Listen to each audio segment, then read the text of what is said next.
Good afternoon, good evening, folks. Good morning from our end here in Phoenix, Arizona. Happy Friday. Today's the 23rd.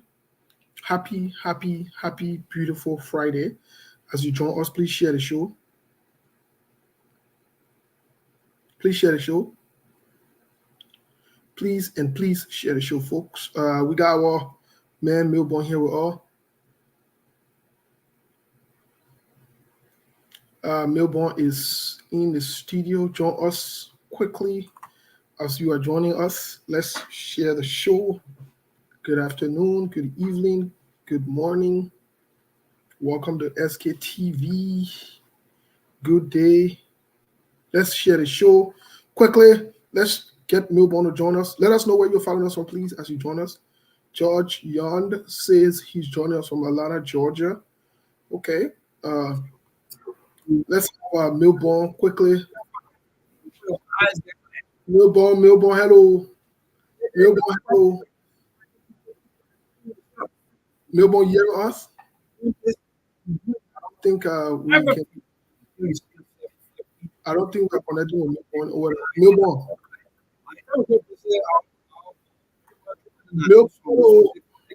Melbourne. Melbourne trying to fix things.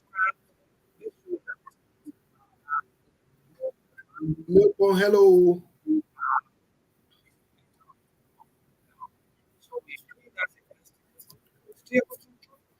Melbourne, are you there with us? We have Marie Pratt from Atlanta, Georgia. Melbourne, we can't hear you, my man. What's going on?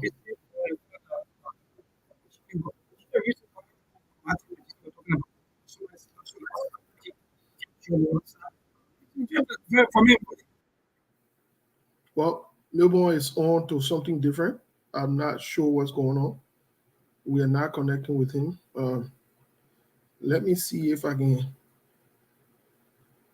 connect with Melbourne really quick.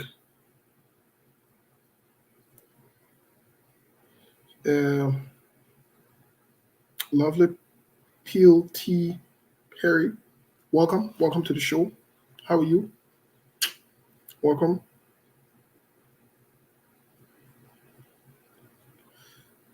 Melbourne, let us know when you're ready. Let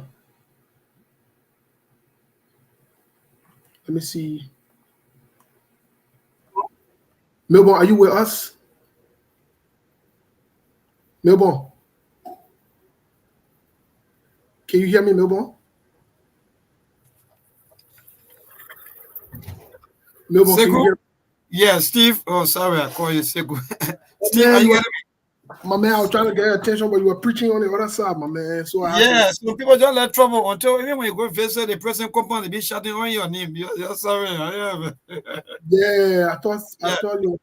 Yeah, so if I thank God so that you even on, I wanted to even ask you too about that part where Jesus Christ said, when somebody punch you, so you should. My man, we'll get to that. So. What's up? Well, my man, I'm here. That Jesus story you got bring.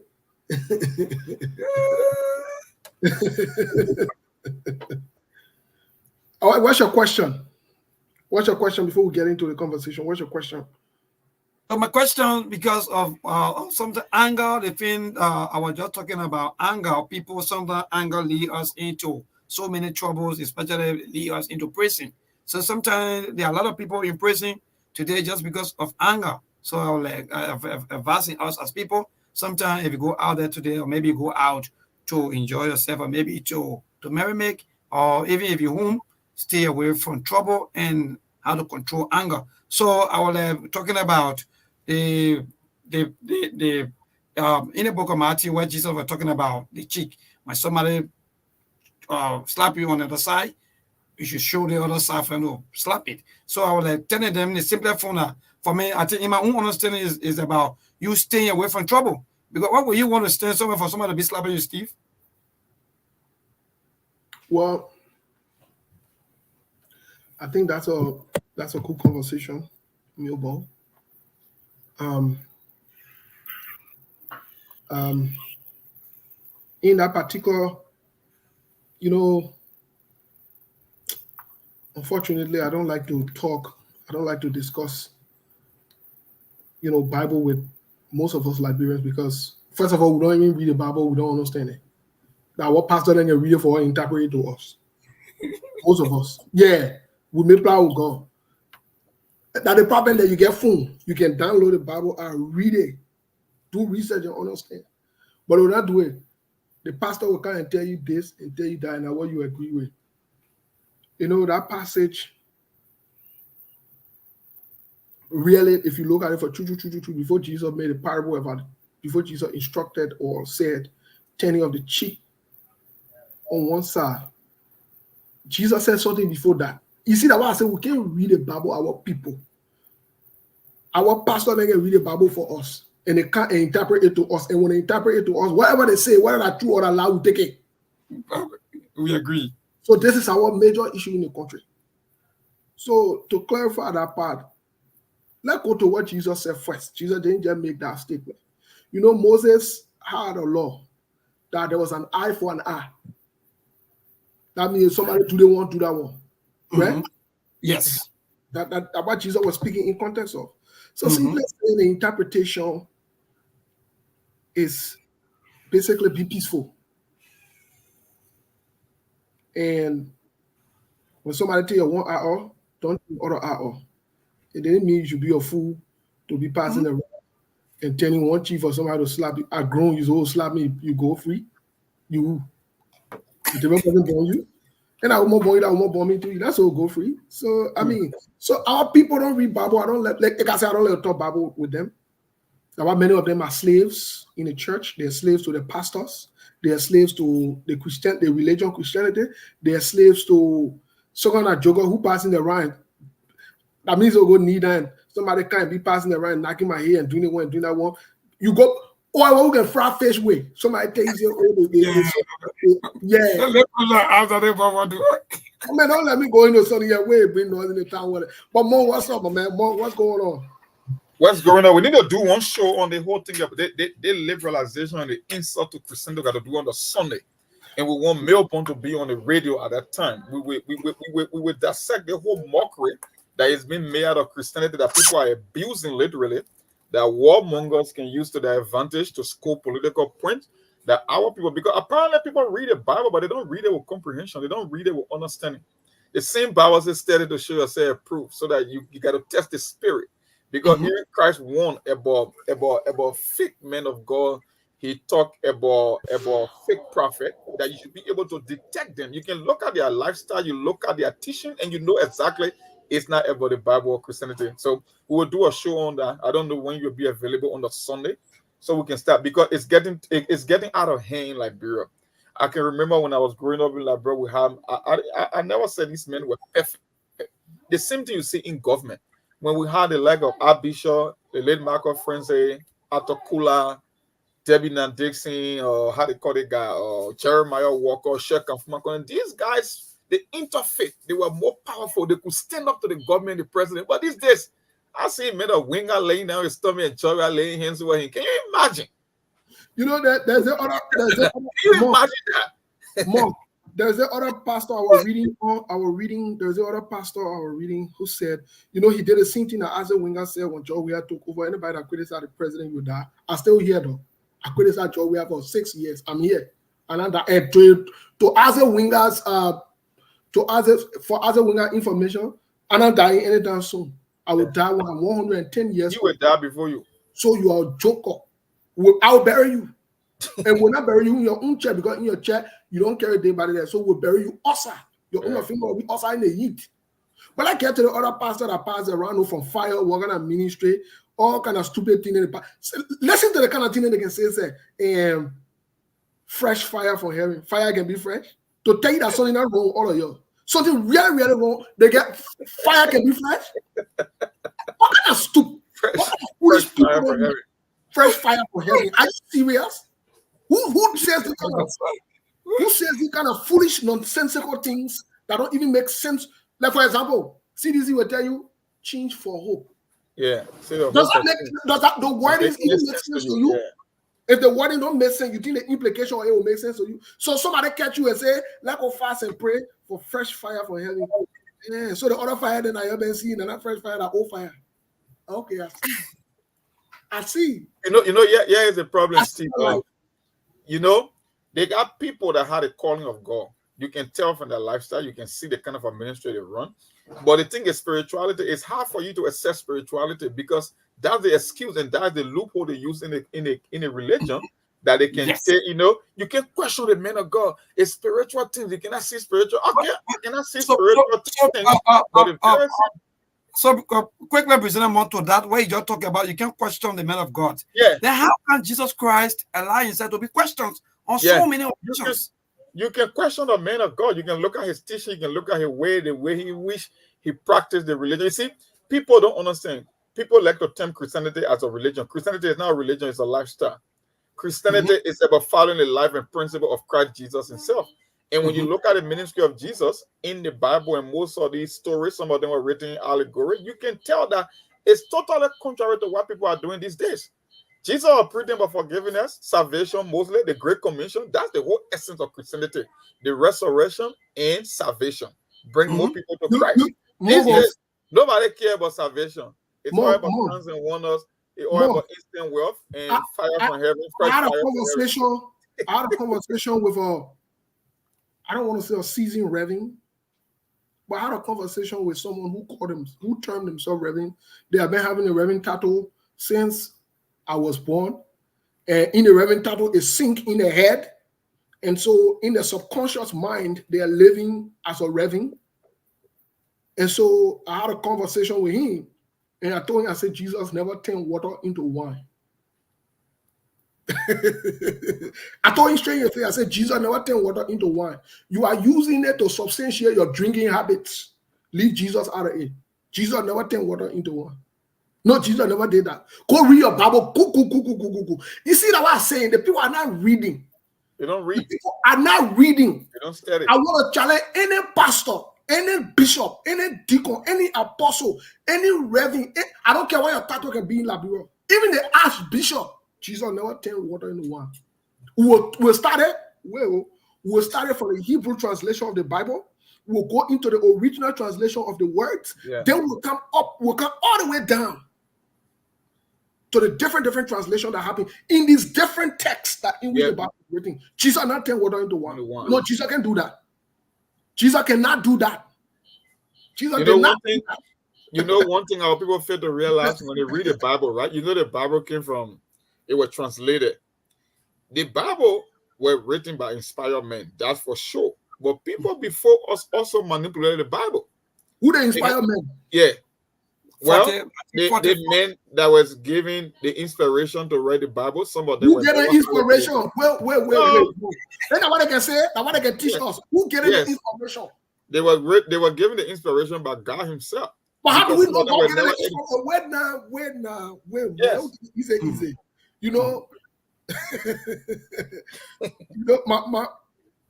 My first degree, I studied all religions in the world. Yeah. Who gave those men the inspiration? Well, you see that they can catch us. That the planet can catch us. Mm-hmm. In fact, this word, Christian, you're listening to it. The word Christian is a political word. Oh, we're getting to some deep thing. We're leaving here for today. I was told the word Christian means Christ-like. No, that's how they interpret it to be, but that's not the truth, my brother. No, let me tell you something. The people catch up. I'm telling you, my brother, these people caught us. Monk, let me tell you something. Most recently, I've been spending some time reading on some different things on the original stuff. Translation. The original translation, the actual meanings, the origins. Let me tell you, do you know something very interesting? Do you know that most of our translation that came from Hebrew that went to Greek, that went into Greek, and it is the Greek translation that we have now brought into English. Or Latin. You know those big philosophers back in the days. All of them, most of them are from Greek. Yes. we are living on Greek and Yes. Roman history and the whole world. Yeah. Even the constitution, your government, everything is on Greek. You know what the men did? Oh, my brother, the men catch. No, They made a catch up further inside. Look, the position all years ago and the position we stay in. Let me say this today on the show. One of the things that piqued my interest. Yes. One of the things that piqued my interest that made me to want to really, really get a little deeper into Christianity to understand our origin and the origin of this religion. Why the Muslim people only pray in one language? Muslim men pray in English. Oh, you say yeah, when they pray in Arabic. Only pray in Arabic. I don't care. You can be Pele. You will have to learn how to pray in Arabic. That piqued my interest. No, because they never wanted omission or amendment to the original text. That brings me to the point I wanted to make. Yes. Do you know that there are not other translations? There are not other translations of the Quran. Nope. There's only one one translation. original version. That's it. The original version.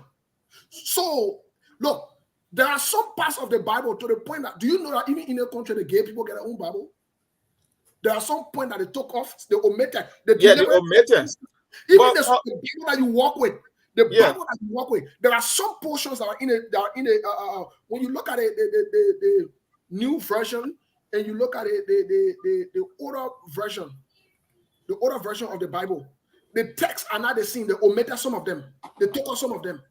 Mm-hmm. Yes, they deliberately did that. The writers did that. So, but no, what you need to understand is, apart from the translation and the language, don't forget the Emperor Constantine. They have something they call the Council of Nicaea. You can search it out, Melbourne. Council of Nicaea, NRCEA, where the Christian church was split into two, and under Constantine they extracted 42 books from the Bible, and they kept it in the Vatican or in the Asian Roman Empire at the time as secrecy.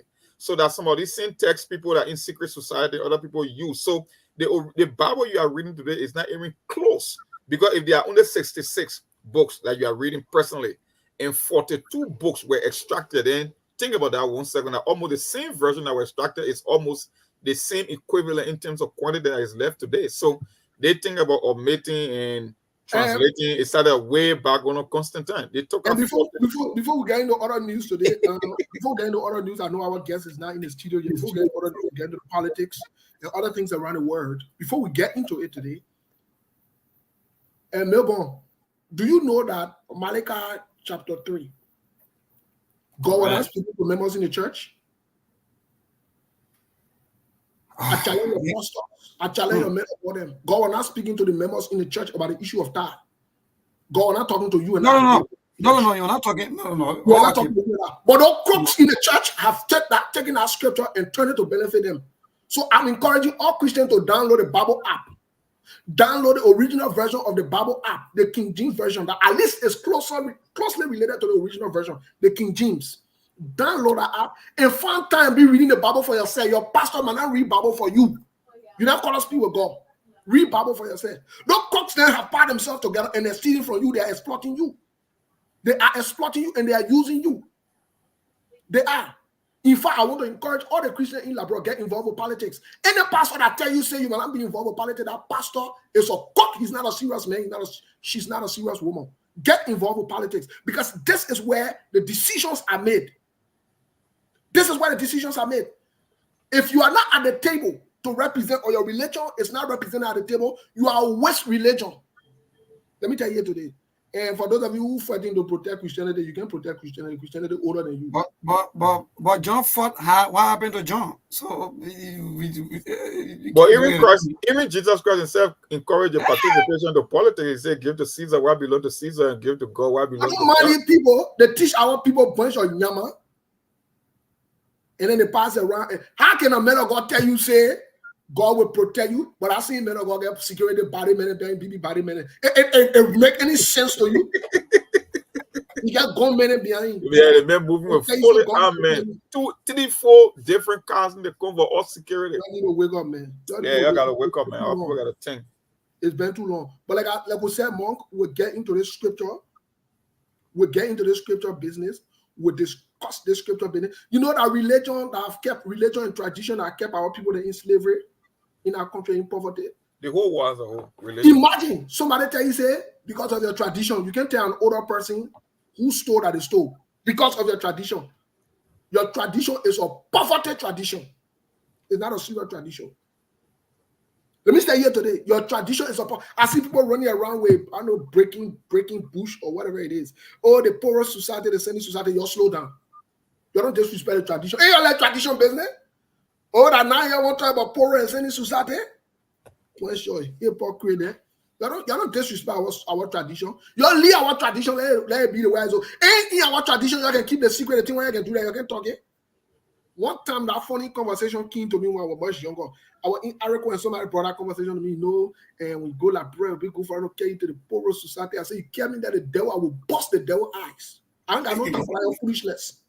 I don't want to be in that. How can I be passing around with something that I lay now I can't sleep? You make it look like some kind of top secret. No, we're not going to do that. Not only that, the tradition better not passing all. Our brothers, some of them are faggots in our country. They're wearing bunch of funny ring. They tell you what they in our society, what they're going to be doing there. Yeah, Let them tell you, your husband there, most of them, they're faggots. Yeah, just so you know. They are sleeping with a friend man, and let me tell you today, you'll be passing around. Some of them are winning to another man. I'm telling you here today, me, I can get you direct or you know now. Like the other people can be checking. Me, I don't jail. I can talk it straightforward. Oh, me, I don't talk it clear. I don't know. As they say when they go to that BB phone ring, then they can go there. What thing they can do to them there to initiate it? What they can tell you? If the society will benefit you, it will benefit the person. Why you can discuss what happened there? Why you can discuss what happened there? Why you can talk about how they initiated? What thing they did? Passing around society. You start waiting for time, man. You start waiting for time. We not got no time for that thing. You know, they up there in Labro, one other funny guy came to me. Look at the other faggot one talking ahead of original heresy. Take that ring from your hand for every can tell me. I don't me a faggot putting on a fully level. I'm a straightforward man. I don't play games. I don't fool around. One other funny guy in Labro can tell me, oh my man. No, before I left, I had a call from one of my boys, my man. And you know, when you join the society, you'll be well connected. And you will be well. I think I said, let me tell you something, my brother. I know that funny man. I don't know that funny man. I don't love that funny man. To go be some kind of funny thing, funny man. And when I get to the politics, what they did, but what they issue, my brother. Yeah, we'll do this thing on a Sunday where we hope people be listening. So for the scared now because we'll put that we'll put a bomb in the hospital story and all that. Check it, not check it. You ain't check it. You get better homosexual and passing around the country, losers there who's sleeping with your children and keeping it a top secret. People who anyway, we ain't want to go into something. Y'all understand yourself. Your thing say, I said that generation, but we're not worried about y'all. Thank God said the counsel for the president, the man who called the man for them to take all the man causing charges on Prophet Key today spoke. In other news, he spoke. He said he didn't want to call and told the guy say the Martin Declaration, the Abraham Abdullah, and all they wanted. I hope you're listening to him today. I hope you're listening to them today. I hope you're listening to them today because the thing that man said, I will hope Sekou after the break or during the break, Sekou will play the video. During the break, when you go for something, we'll try to play the video so that you can just listen to that particular part, what is about to unfold in the country. You know, let me give you a quick historical facts. When CDC came to power, now listen to this. One of CDC's very first move that they made, apart from President John, we have personal moves, building condominiums. One of CDC's first move they made to be able to ensure that they send a signal to the world and to the Liberian people and for someone who can pay attention that they are ready to honor man, disrespect, dishonor the Constitution as a ruling party. They remove Cabinet General unconstitutionally. Joseph Boakai sending you a signal.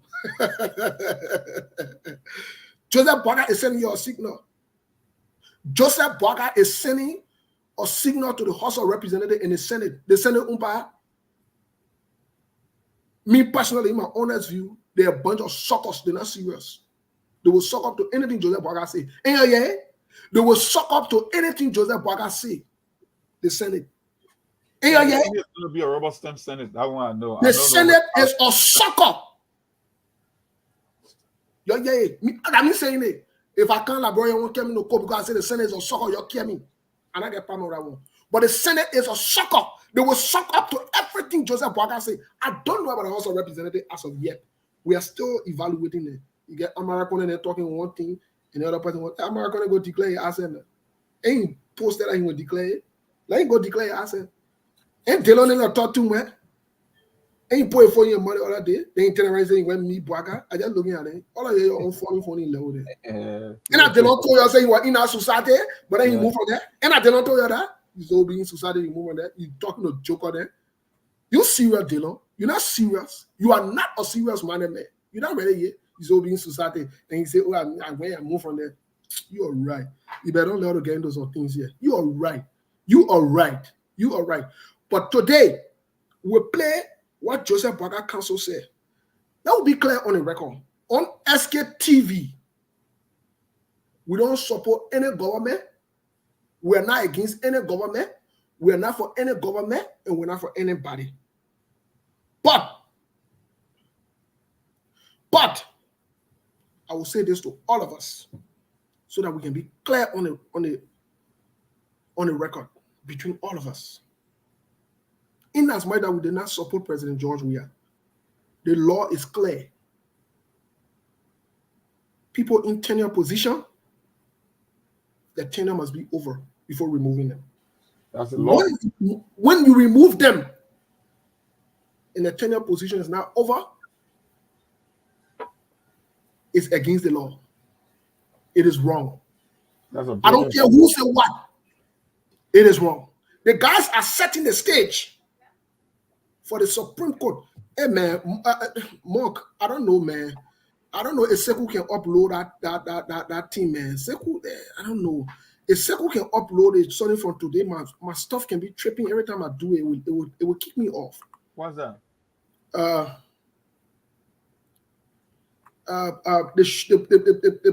really want to get for the Liberian people to hear from the council, the guy who is the legal person.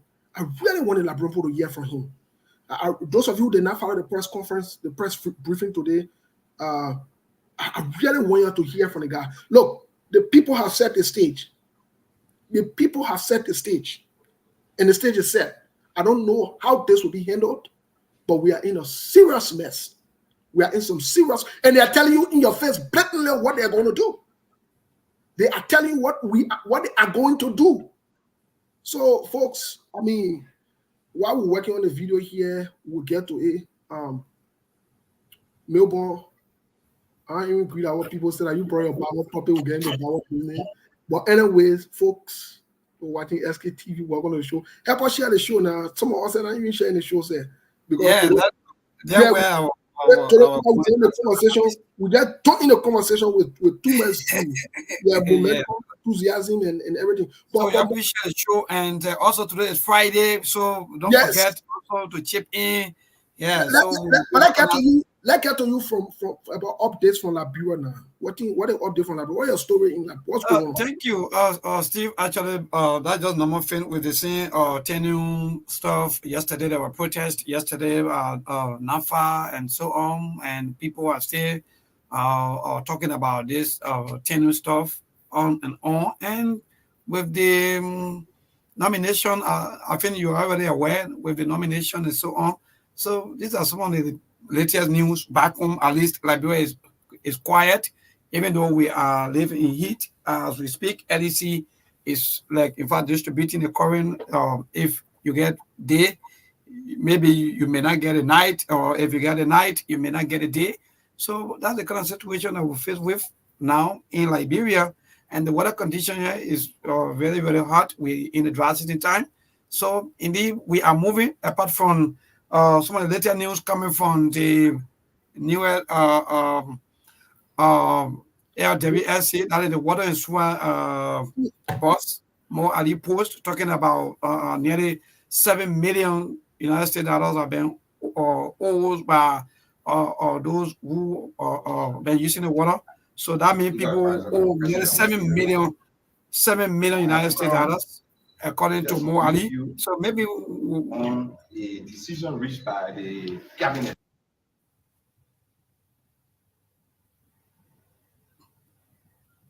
well, Steve. All right. So with the $7 million, I think these are some of the news that are training and Liberians are making their own taking, or if I'm talking about that, also on the official page of Mo Ali, the director for what is SWAT also. So yes, for now, these are some of the training news back home, and with the perfect key and that Julie indicates, I think it's still down. We here to get any information mostly about how far they're gone with that. So, and that's it so far to this Friday. So you can play the video. Yes. So that yes, that's the video. Mr. Kane, I beg you, can you please play that video for me? Or those of you back in the back end, those whoever is operating the back end there, can you please play that video for us? Let me listen to the council. You're listening clearly, carefully, attentively to this guy. This particular man, you're listening to him. Mr. Canada, I don't know that Mr. Canada who operating from the back there. Folks, your help, you please click on play. So you can play. like that. Yeah, your help on now. Because before that is I think that's Sekou.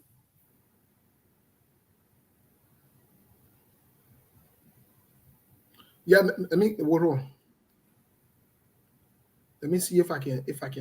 I don't know if I can do this. I can't bypass this. So let me see if I can. I want you to listen to the papi.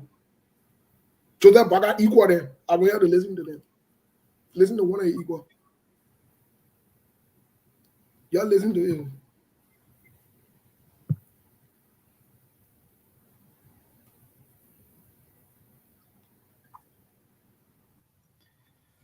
Wow, sorry that the video is tripping. So for those of you that are listening to the radio, indeed we are sorry that the video is trying to play, but howbeit, while our team are working behind the scene to make sure that the video is played, we have roughly about 50 minutes climbing up to 7, and at 7 we're going to linger with our newsroom to bring you 15 minutes of news bulletin, and that will run up to 7:15, and at 7:15 we going to join the SKTV. Yes. Folks, So we're very sorry. We're very sorry. The video is on pause. Our guest and Sekou will be appearing very soon. Our guest will be appearing with a breaking news via the phone.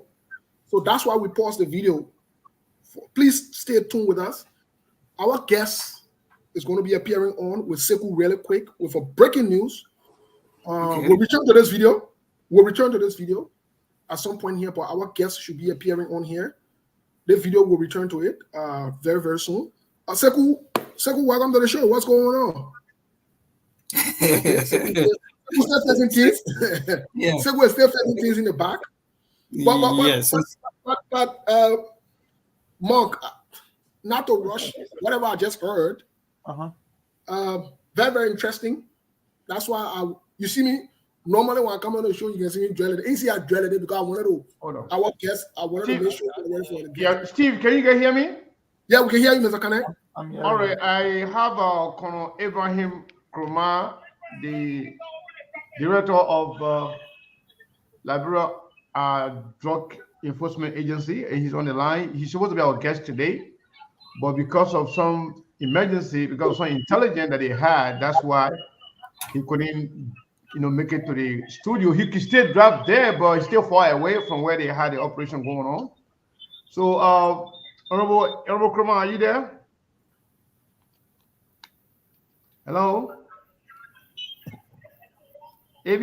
Yes, sir. How are you? How are you doing? Yeah. So, you are live on SKTV. You're also live on Truth FM 96.1. We were expected at the studio today. Everything is set for you. So what's going on? What is the update? Yes, right now I'm in the Looking Down area. I had gone to follow up on this prosecution on the detention of these guys, transfer of these guys to the central prison. And then, we've gotten a couple of guys that we line up. We have static and moving surveillance on them. So at will, when the guys call me that there were movement on the surveillance on the subject, and because I'm operating without a deputy right now, without a deputy for operation and deputy for administration, they can't function because they're not confirmed. So to see things as it is, the DEA has got some.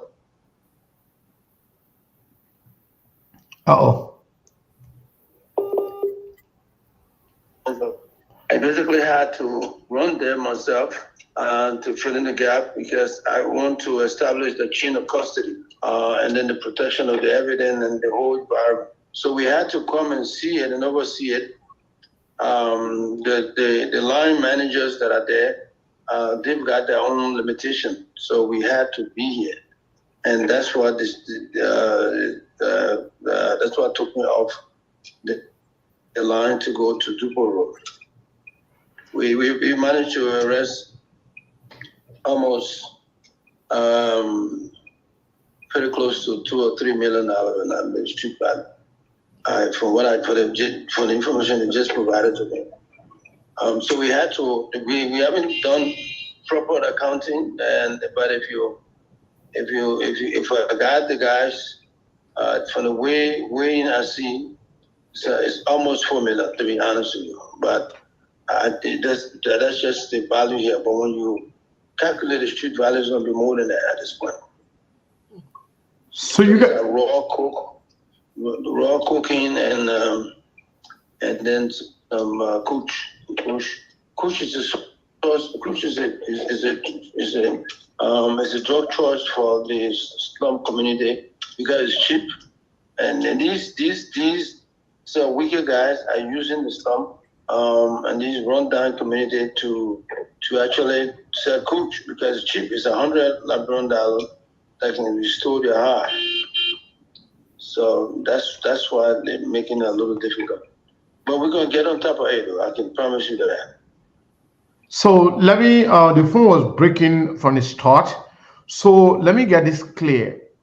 You supposed to come on the show, but you were called, and because you do not have your deputies here confirmed, so you had to be there, and you guys arrested. Since I was in close proximity, Mm-hmm. and I had not taken my route, I had to come and show up because we still got some challenge in the DEA.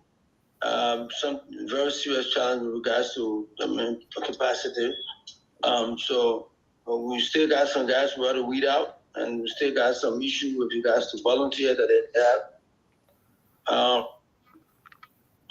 I have guys now, middle-level managers that are doing some assessment of the guys, so as to get some functionality. So that's basically where we are right now. The DA functionaries that we have, I got some issues with that, so we had to come and look over their shoulder to see exactly what is on the right thing around it.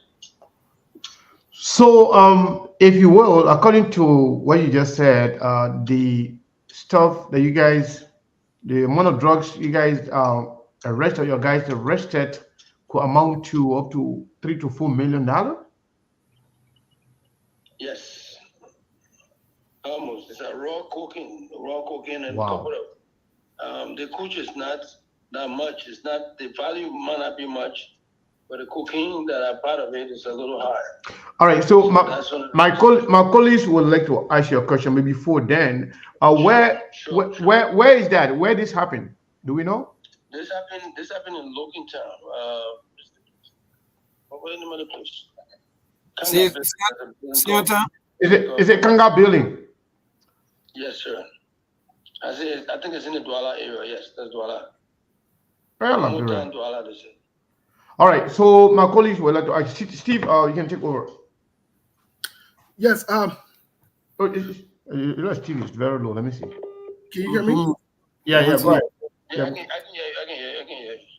So here's my question to you. I see that you started off very robust from what we have witnessed so far. My question to you is, what would be your limit, especially when dealing with in-labor calling the big shots? What would be your limits? I have no limitation, bro. This is what I live for. I have no limitation. Nobody's untouchable in my world when it comes to crime. This is what I've done since I was about 18 years old. This is a chosen profession. Fighting crime has always been what I want to do in life, so I have no limitation. The guys who you think are untouchable, those are the mean guys who want to get in touch with, because those are the mean corporate, those are the mean guys that are killing our children, our folks out. Yes, here's a follow-up to that question. Just in a few seconds here, when you leave us, we'll play the recording or the press conference today, and one of the counsels from the House, from the Republic, from the president's side, spoke today. He's mentioned something about the will and pleasure of the president, which is constitutional. Why, if the president recalls you because you are touching certain people that should not be touched, what do you do? What do you say? No, it's not the kind of president I'm working for. The president that I decided to work for has made fighting drug crime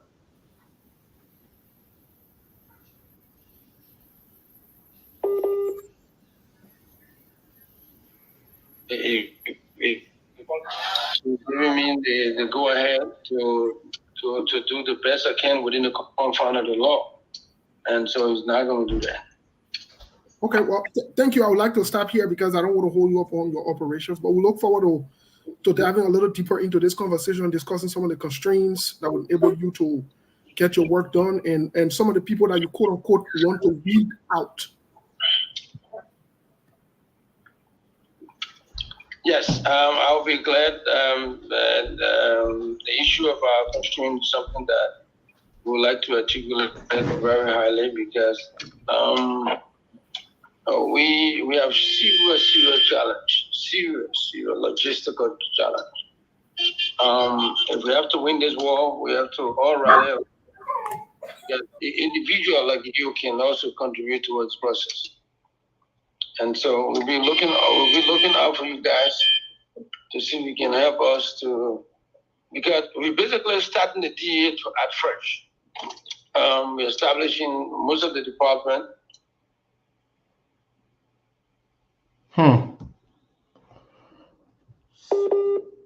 Training for legal to know most of our partners, most of our foreign friends, to help us to achieve the objective.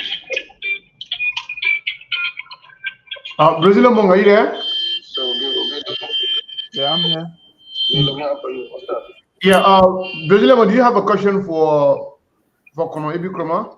Yeah, I do have a question. Go ahead. Yeah, hi, Honorable. This is Cyrus, aka Brazilian Monk. I have a question for you, right? You're talking about constraint and logistical issue here. So you are literally saying that you guys have enough resource to undertake this challenge, right?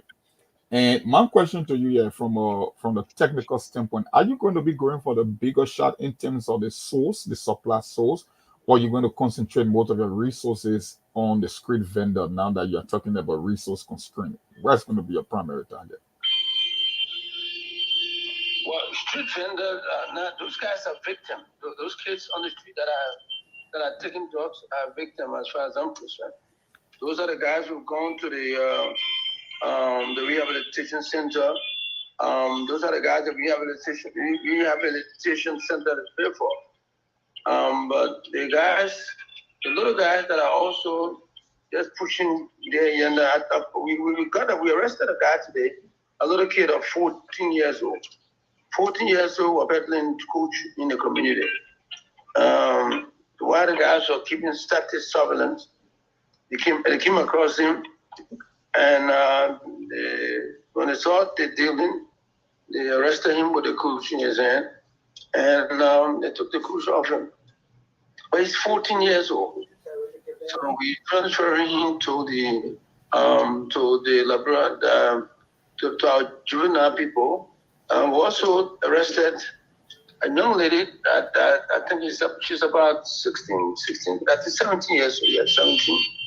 And we're going to be transferring that young lady to the police juvenile department. and so that the guy who had her as sex slaves will have to be prosecuted by the police. So a lot of stuff is going on. So, but the issue of logistical support is something that we have cried for even during our confirmation, because this DEA is going through a metamorphosis, so to speak, because nothing's there besides the structure. They were left as a barren by my predecessors. So it's not something that we're very proud of, but it's something that we all, as Liberians, we have to have this precedent because of the economic situation in our country. So guys like you, we'll be looking up to you, be looking up to the business community and other goodwill, people of goodwill, to be able to make a difference. Well, Mr. Kromah, I mean, you've been in this business for a while, like you said, it's something that you're passionate about. And I'm not going to question your ability when it comes to law enforcement, in as much as you are undertaking a different kind of a challenge when it comes to the DEA. So my question was, if you are experiencing resource constraint, then it means you cannot attack the problem from the source and at the same time put all your resources on street vendor. So from an operational standpoint, where are you going to concentrate the most of your resources that is available at the moment? From the source, the big shot, or the guys that are on the street? I didn't get that question, but look, yeah, now I understand it. Well, we have to in some cases we diversify. Even the budget we are submitting, the budget will have to be term limit. We have to create an environment where we know the government is not going to pay all of the money together, but there has to be atomization so that we now prioritize some conditions. But it has to be part and parcel of the general budget we have. So, but I can show you that we'll be concentrating our attention on the guys that are importing, the guys that are bringing the drugs. The street guys, we also want to have some time with the victim. We want to get the treatment. That's one major factor that I have, a concentration I want to have. And get the guys into treatment, concentrate on the guys that are bringing the drugs, and not to bother those little guys on the street that are petting them. Because once you stop the demand, once you stop the supply, the demand is going to be affected. There's strictly regular supply and demand. And then you have elasticity and other stuff. So the economic definition of the activity is going to be well defined. Once you start to look at it from that elected point of view. But at this point in time, yes, we're going to look at the supply chain and then also look at the victim situation and then deal with the little guys later. Yes, because the reason I asked that question, there was a guy who I think it was last year. He talked about a lot of illegal crossing points, especially along the Sierra Leonean border with Grand Cape County. He said he, not being a security personnel, who have identified more than 17 illegal crossing points. So if you, the chief guy that's supposed to implement the whole strategy about mitigating the drugs flow into the country, and you complain about logistics, I was thinking, okay, you got three countries bordering Liberia. So if Sierra Leone and the Cape Man South, the border got more than 17 illegal crossing points, how are you going to manage that in terms of resources to kind of curb the supply, to break the supply chain of the drugs coming to the country? So that's why I asked that question. But thanks for your response anyway. You have a legitimate concern, and that's why we have to diversify and we have to atomize, because in security management, you have to be, because of the competing priorities they have in the little couple they have, you have to atomize and prioritize and start to look at burning issues. In this case, the supply will have to be our major concern, because our predecessor basically had their own shortcomings, but they were not strategic in addressing this issue. If we start to select, what I'm intending to do, instead of taking the country as a whole, we're going to concentrate on some areas based upon our stats that we think will be more problematic and have increased our stats and the statistical analysis we've done. We'll look at those countries and start to concentrate most of what we have, so that at the end of the day, the resources that will be put for those countries, for those counties, or for those regions, will be maximized in a way that will produce the desired result, and that will meet the president's demand. We can split it into a year or two. We start to address other counties with less focus, and then I think we'll achieve our objective. Wow. Yeah, Colonel Kromah, thank you so much. This is Sekou here. So I heard you talk about logistical demand, logistical concern when you first spoke about this thing. So what are some of the logistical demands that you really, really need at this point? We don't have a vehicle. Okay. We do not have vehicle. First and foremost, we don't even have an office right now. The office we have, is not functional, to be honest with you. Wow. So that's one thing. If you guys can rally around for $60,000 from me right now, it'd be good, so we can pay the rental for the office that we have. And no, it's tough. Government has got serious constraints. But the reason why he's taking up just the rental, because it's tough on government. The competing priorities for a young government like this is huge. So you guys who are friends, who have got victimized in this process, will almost come to contribute immensely towards achieving the objective of this very unique president. We in trying time, we need tough times. So not to cut you off. So if the government cannot fund or prioritize, and maybe the government prioritizing, but if the government does not have the needed fund to support the fight against drugs, or proliferation of drugs in our country, and the president said that was one of his priorities. So do you think the Liberian government is open to you personally soliciting funds from other Liberians in Liberia and outside of Liberia without any problem? Well, that question is a little convoluted, but I can tell you this clearly.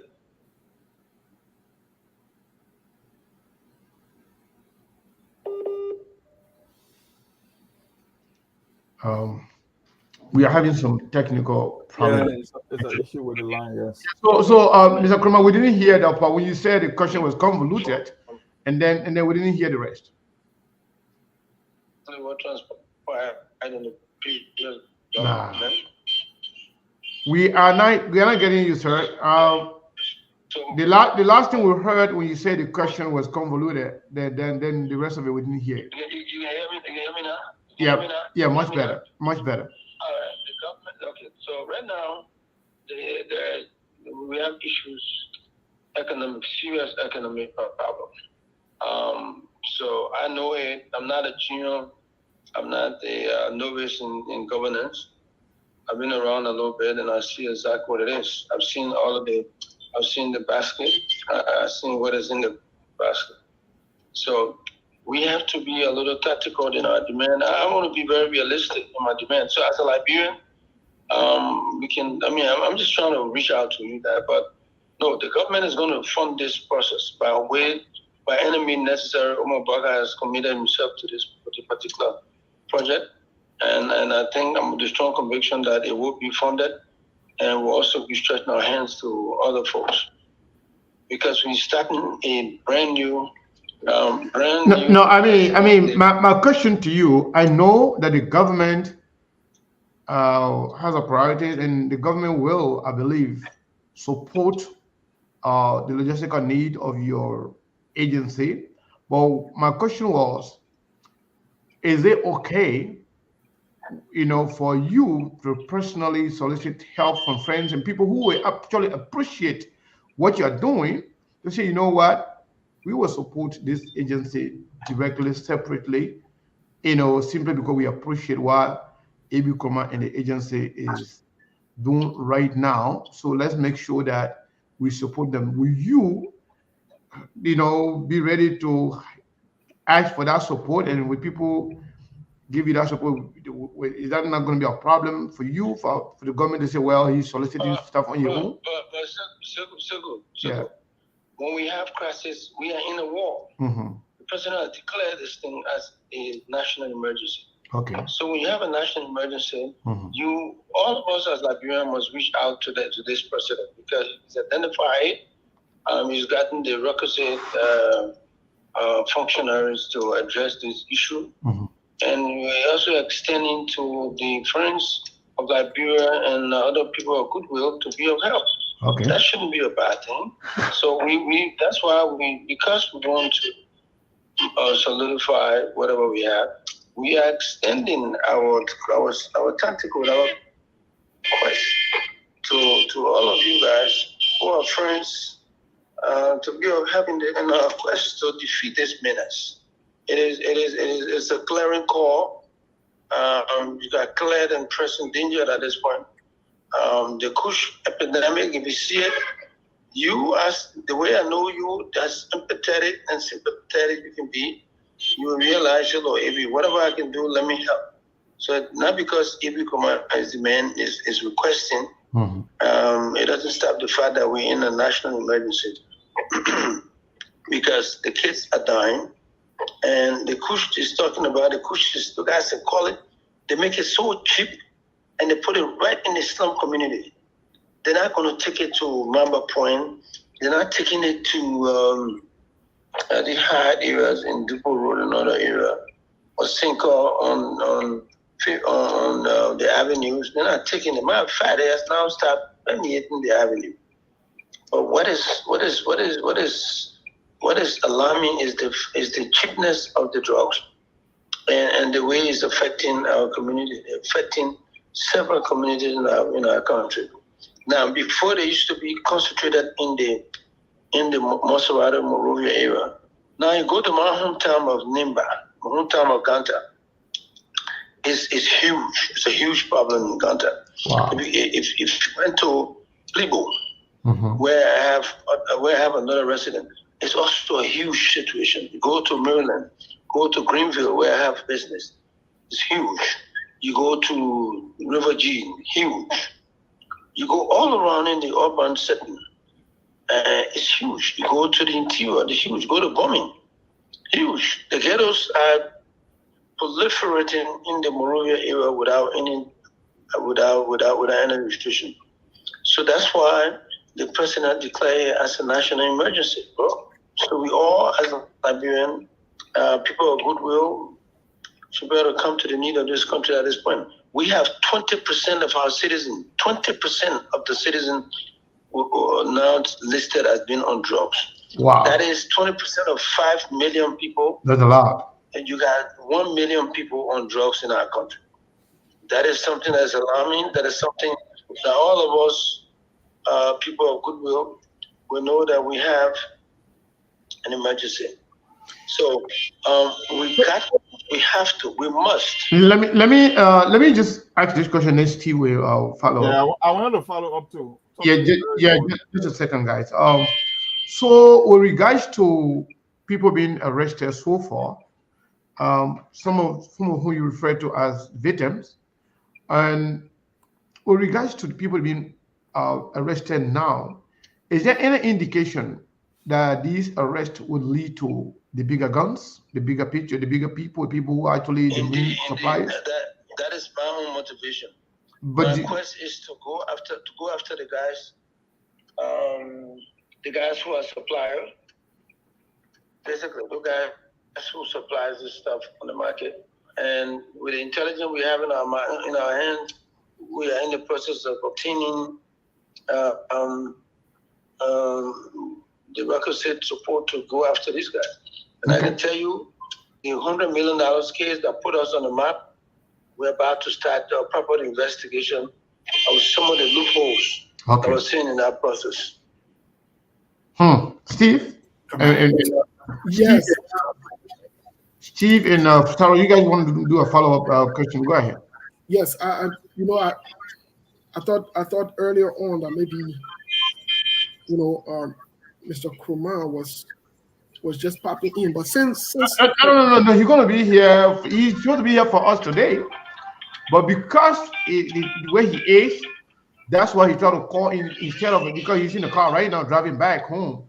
If we're gonna say, he had to drive all the way to Dupont Road to go to the station, then we thought that means the show will finish before we get there.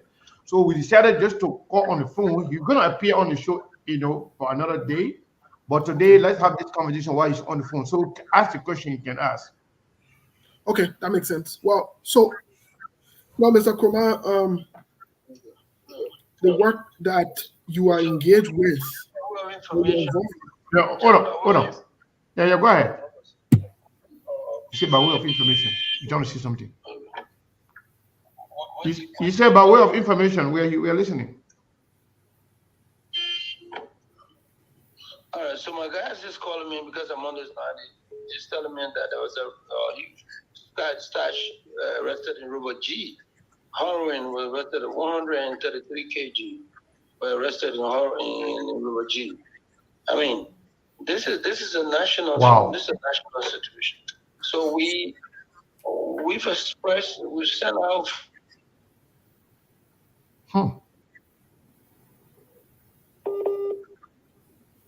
Our intelligence is not limited. Oh man. The line is still breaking. We're not hearing. Yeah, I think this is an important conversation. He comes on the show, Mr. Kane. Yeah, but as we're on the show, he's getting more breaking information. Yeah, but he can keep it when he comes. We didn't hear you. So are you still driving though? Yeah, I'm driving right now. Tell her this. I don't have a car. The car there's no serene, so I have to be very tactical. Oh my God, there's no serene. So that means you gotta go like everybody else. Yeah, I can't as I usually have done. I wanna ask.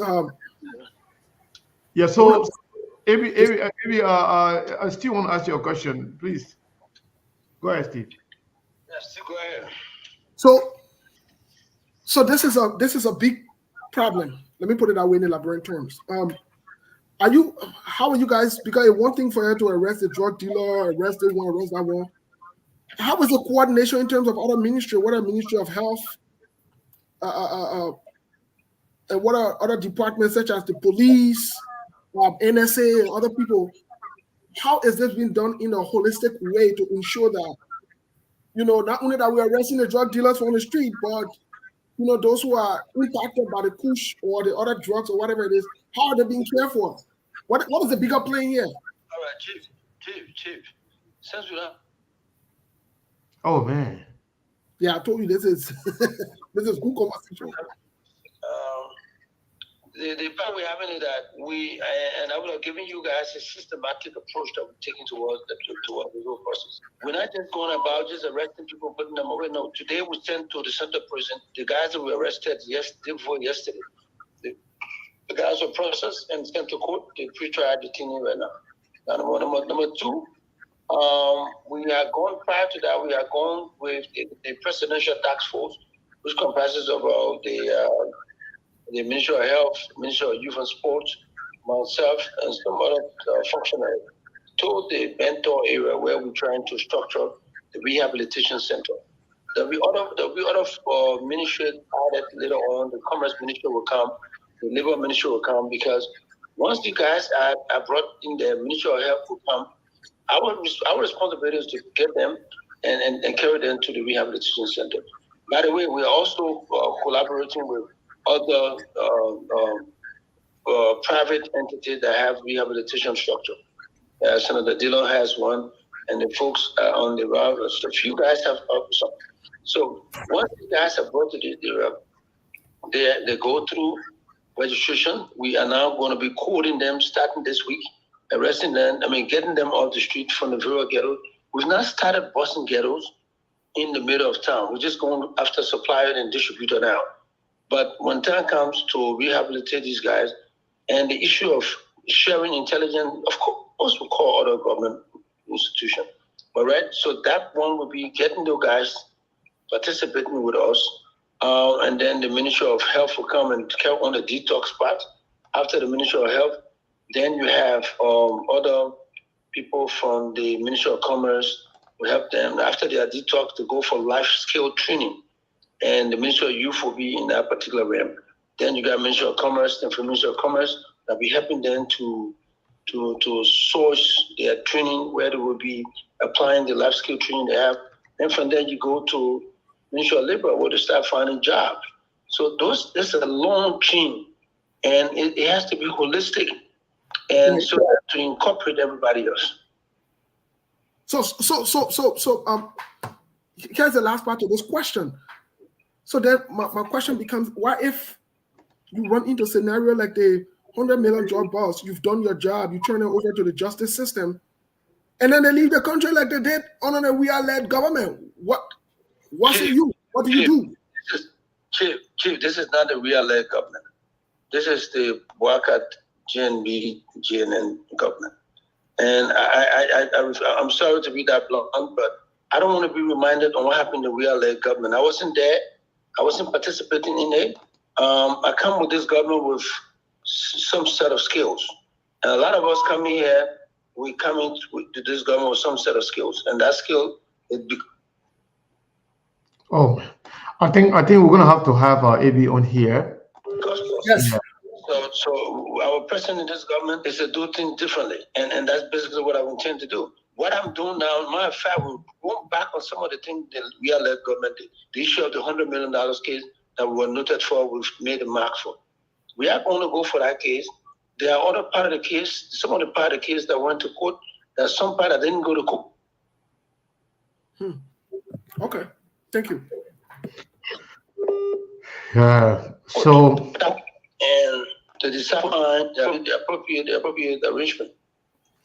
So, Colonel Kromah, Cyrus someone has a follow-up question. Then what we'll do, we're going to talk in the back. We're going to rearrange your appearance on the show. A lot of people are eager. They want to really have a fruitful conversation wherein we can be breaking in while you're in the studio. But please allow us to ask a few more questions. Then we can rearrange and reschedule your appearance on the show. So, I appreciate it. Yeah, Brazilian Monk. Go ahead and ask your follow-up question. Actually, it's not a question per se. It's a comment and a question together. You see, what the honorable just described is almost like a war. It's an open declaration of war from a drug standpoint, right? And this president mentioned about this war in both his inaugural speech and the State of the Union address. So to hear Abe talking about logistical constraint, that they need money, he wants private citizens to chime in, it will sound comical to the ordinary Liberian because it is within Joseph Boaga executive power to expedite funds. If you declare war on drugs in the country, he just described Maryland, River G, Grand Cape County, and all the major entry points into the country. If you are telling me that this president is so passionate about fighting drugs, that this thing is an open declaration of war on Liberia and the future generation, which is also a national security threat, then financial constraint cannot be the reason. Because the last time I checked, Joseph Boaga submitted a $41 million emergency funding, and I know that a lot of money available to even get millions of dollars allocated for fighting drugs. So the whole issue about the money part is what I cannot understand. Joseph Boaga can make phone calls, they can expedite the process and make sure funds are available to tackle this particular menace on society. That gets my final word on this issue. And thanks for the hard work again, Abe. Thanks a lot. So, Abe, you want to respond to that, or you want me to add a follow-up to that? Well, no. All right. So what Monk just said, and my follow-up question to that would be, The man is his view. The man has given his view and his perception about the will of this president, and I can understand, but I can also tell him that the economic situation in our country is dire, and we have to be very tactical and careful with the way in which we just assigned the will. I mean, I understand and I appreciate that people think that things should be fine, and I hope that it can be fine. I hope that the situation is changed where the money is just gathered, and then we can get it. Yeah, we will not have a better conversation. There is a willpower. There is room for this. But I think what we need to do, we need to find time. Let's reschedule this stuff. Yes. Give you that detailed analysis of where we are. Definitely. So my last question will be: have you guys informed the president about the logistical concern? And in fact, you said the office is not up to date. The office is not actually up to standard. Everyone is aware. The Senate Committee on Defense and Intelligence aware. I talked to them. They knew when I was being confirmed. I told them. Okay. So it'll be good. I'm sure things will be fine. All right. Colonel Kromah, thank you so much. You were talking in the back, and then we will. I was actually getting frustrated by the fact that you were not. The station was set up. Everything. I'm sitting here. Where you're supposed to be. I'm looking at A, and maybe on the other side, everything was just set. So almost 1 hour before the show time, they reached everything that you going to be in there. So everything was just set and ready. So I was kind of getting frustrated when we're not seeing you. I apologize. Yeah.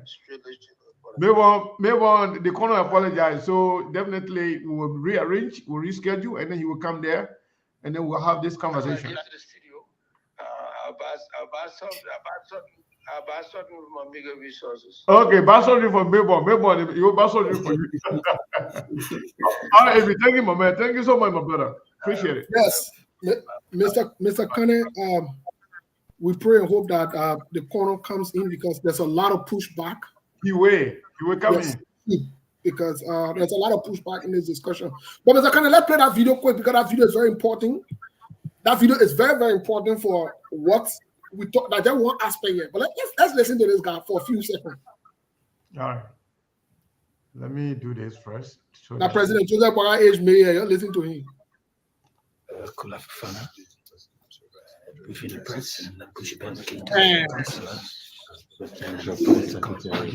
Thank you. My name is Counselor at Law, legal advisor to the President of Liberia.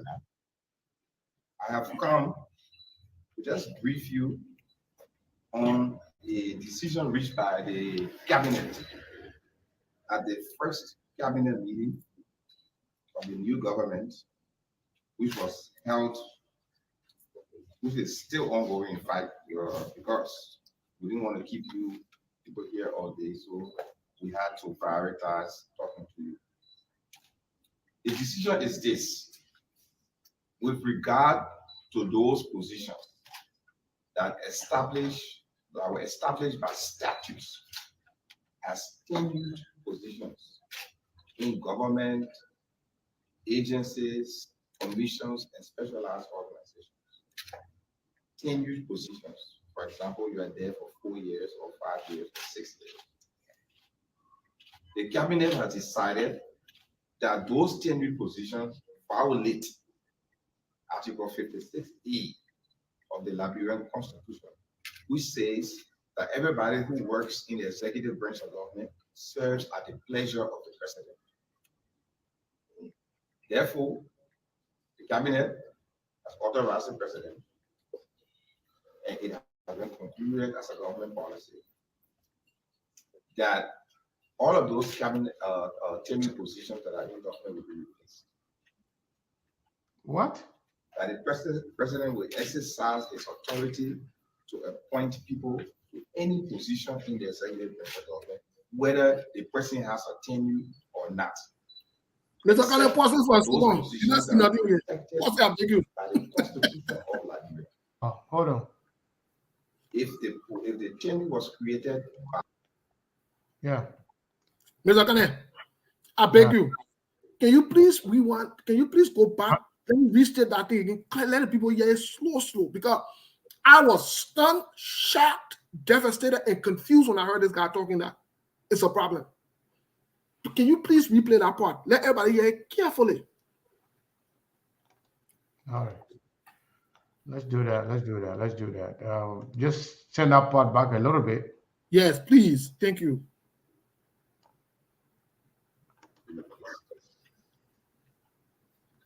That the president will exercise his authority to appoint people to any position in the executive branch of government, whether the person has a tenure or not, except for those positions that are protected by the Constitution of Liberia.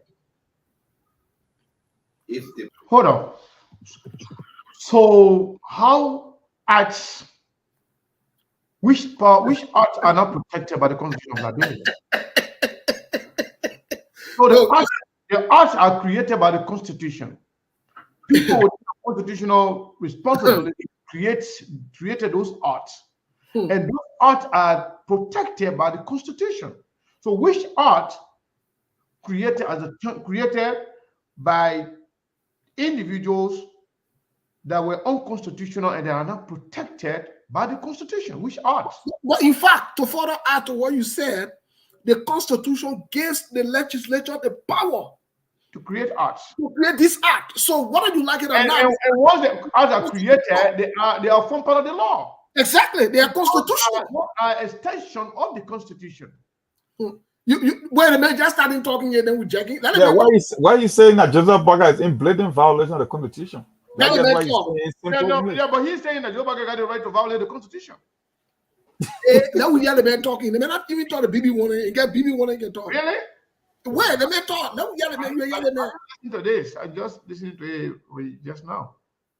Yeah, earlier I said that you listened to him. And you told me. I told you said no. Okay. That those tenured positions violate Article 56E of the Liberian Constitution, which says that everybody who works in the executive branch of government serves at the pleasure of the president. Therefore, the cabinet has authorized the president, and it has been concluded as a government policy that all of those cabinet tenured positions that are in government will be replaced. That the president will exercise his authority to appoint people to any position in the executive branch of government, whether the person has a tenure or not, except for those positions that are protected by the Constitution of Liberia. If the tenure was created by statute, it is the position of the government that it violates Article 56E that specifically states that all of those in the executive branch of government must serve at the pleasure of the president. Now, let me quickly add this. The Liberian Supreme Court has ruled in two major cases: Martin Sali Colley versus Executive Branch, and the LDEA case, the constitutionality of Article 16.1 and 16.2 of the new LDEA Act.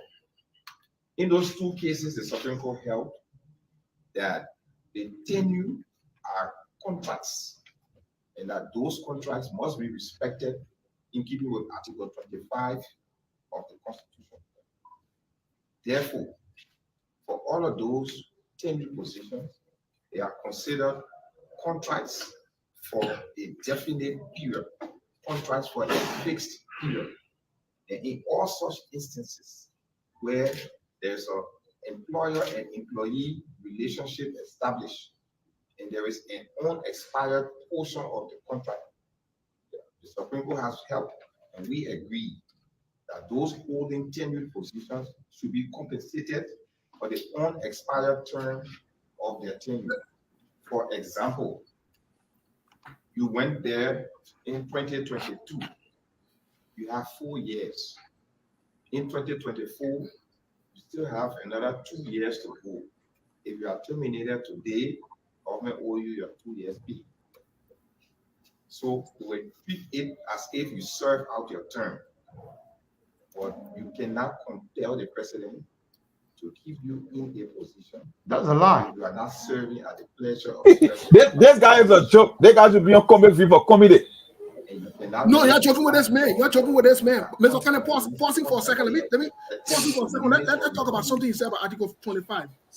Look. You know, these are the things that can bring problems in our country. And I said it earlier in my expose that these guys want to test blatantly and openly the law, and they want to create problems. Even the Article 25 that he's talking about, that's not what the article says. We'll read it. That Joseph Bonner-Age made a lie. Yeah. Look, you ain't see nothing yet. We are in a beautiful mess and a nonsense.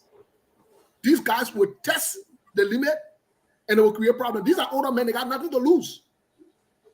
Joseph Bonner going for a second term.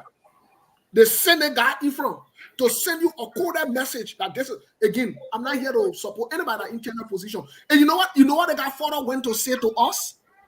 Even the GAC, the LSCC, do you know that they want to put people there who they want to be there? They may even but he was very clear with that. He said, even if you are there, if you don't represent the will and pleasure of the president, they will remove you. So that means they care less about total position. They may even went as far.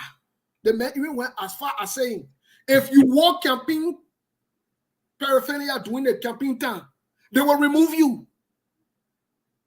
Oh, you did that fun? Let me hear the man. Let me finish. Let me get the Constitution. You know what? Let's listen to this guy here. They will. Yeah, this is interesting. They gotta get brave now. They all up being brave. And the guy called Bush. Someone a Bush. Why is on the knees? a provision of the Constitution.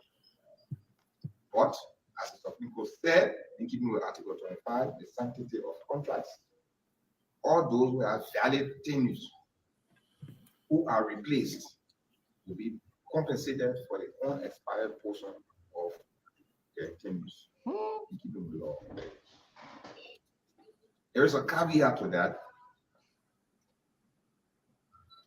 The Code of Conduct in Article 5.1 says all officials appointed by the President of the Republic of Nigeria shall not A, engage in political activities, canvass or contest for elected offices, B, use government facilities, equipment, or resources in support of partisan or political activities, and C, serve on a campaign team of any political party or the campaign of any independent candidate. That's the law. The law says you cannot be a tenured official and you actively take part in politics, serve on a campaign team, dress up in campaign paraphernalia, post all your campaign photos, and do all the other activities, and then still expect your tenure to be respected or expect to be paid if your tenure is taken away. Therefore, we announce that for those individuals who have tenure today, who will have evidence violated the Code of Conduct, you will be replaced and will not compensate you. You will be replaced and will not compensate you. The laws are there. If you did not violate the Code of Conduct and you need to be compensated, you take advantage of the law.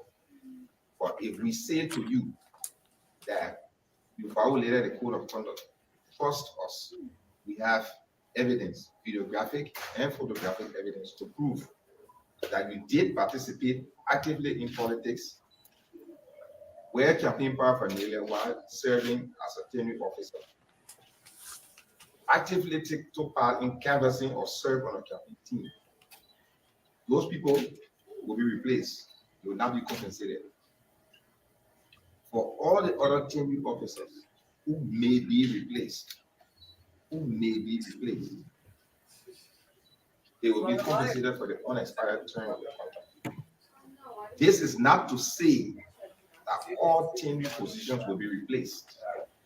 It is to say that the government reserves the right, in keeping with law, to replace any tenured position except for those positions that are specifically set out in the Constitution of Liberia. So I hope that the message goes clear. We are not going to be bound in any form by tenure. If you're not serving at the pleasure of the president, and the president desires to put somebody there who will serve at his pleasure in keeping with Article 56A, will proceed to replace you. If you have violated your code of conduct and you actively campaign while serving as a tenured officer, will replace you and will not compensate you. If you did not violate, will replace you and will compensate you. And we do not believe that those statutes that were established that gave tenure, that they supersede the Constitution of Liberia or supersede Article 56A, except that we hold, in keeping with the Supreme Court several rulings on the sanctity of contracts according to Article 25, that if we terminate a contract before your contract expires on its own terms, we are obligated to compensate you for the unexpired term of your contract. I hope I clarified our position. Thank you very much. That's the voice of the Thank you very much. legal We'll take advisor. questions you have on the different subjects. Where is on issues surrounding public officials by tenure. Questions? You want to continue or just? Come No, that's it. right now. Yeah, Questions? I think the mayor already said what he wanted to say. I think we can continue. I think we can continue with our conversation. Yes, indeed. Wow. This is the biggest joke I've ever heard. What So- they got, if this guy is a lawyer, I will be asking for a refund because these are lawyers that will get you in trouble in front of judge. This guy is literally saying, in another sense, that it's going to be a wish hunt when it comes to a tenure position. Because listen to what he said. Some position will be compensated, but not all. That's a contradiction. So it means you will be cherry picking between the tenure position. His definition of the will and pleasure of the president means you should be a Joseph Boaga sympathizer. That's just what it means. Because So President Mark, to join I up, then I mean that go also to National Election Commission. he failed to realize that all the acts that were created at the various autonomous agencies or western level. He said, you know, the reason why he left some openings, he left some window. This guy is a crook. Listening to him, he's very smart. He left that part of where he said, except for those that are directly mentioned in the Constitution. You know what he's trying to say? You know, Election Commission is in the Constitution. So positions that were created by acts, and forgetting to know that those acts were not created in the vacuum. They were the creation of those acts are guaranteed by the Constitution. So people who did it, they did it within their constitutional right. Yes. And once those acts are created, that means those are an extension of the Constitution, of the law. So whatever he's saying right now, he's trying to be smart about, and beyond whatever he's saying, beyond the confusion that he's trying to create here, he's telling you, if you supported us, you are safe. You are safe. But if you don't support us, and you can if we know we got evidence on you that you can compete against us, you are gone. And in fact, even if you didn't campaign against us, you don't even engage in politics, but you're entering position. If we want to remove you to replace you with somebody we want, we'll remove you and pay you for the job you didn't do. Just for you to move from the job, you should be certified to leave the place. We'll pay you. Let's say if you want to serve for 2 years, you take that 2 years left. The 2 years what you didn't work for, we'll pay you that money free of charge so that we can replace you with somebody we want. My question to him now, is that constitutional too? Is that stipulated in the Constitution? That you can come there and then pay somebody for the job that they didn't do. Is that constitutional? Mr. Kane, I Is think that constitutional? Is that constitutional? Yeah. So it's like you can't have it both ways, right? No. Oh God. If I were Joseph Boaga, I will fire the comedian today, effective immediately. This guy is a joker. but This Mo, guy definition of the violation of the code of conduct means when you wear a paraphernalia. So technically he's saying once you are United Party partisan, you are free. You're If free. you are sedition or anybody else, you are fired. That's his interpretation of the code of conduct. Because Right. this joker came, you see, that's why I don't have regard for people that say that claim to be educated until you can prove to me that you can think. This guy is a joker. His definition of the will and pleasure of means his interpretation is Loyalty loyalty to Joseph Boaga. That's not what it's in the executive branch of government.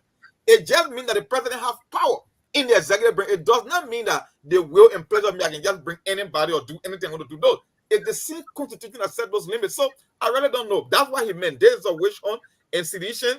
If you're intending position like the Emma Glasgow, just be ready for a Supreme Court lawsuit because I think that's where you guys will take it to be interpreted. but let me say something though. Who is Tom Tom? He said, want to be a guest on the platform. That's not the procedure. You can't just say I want to get on the platform and then you say when.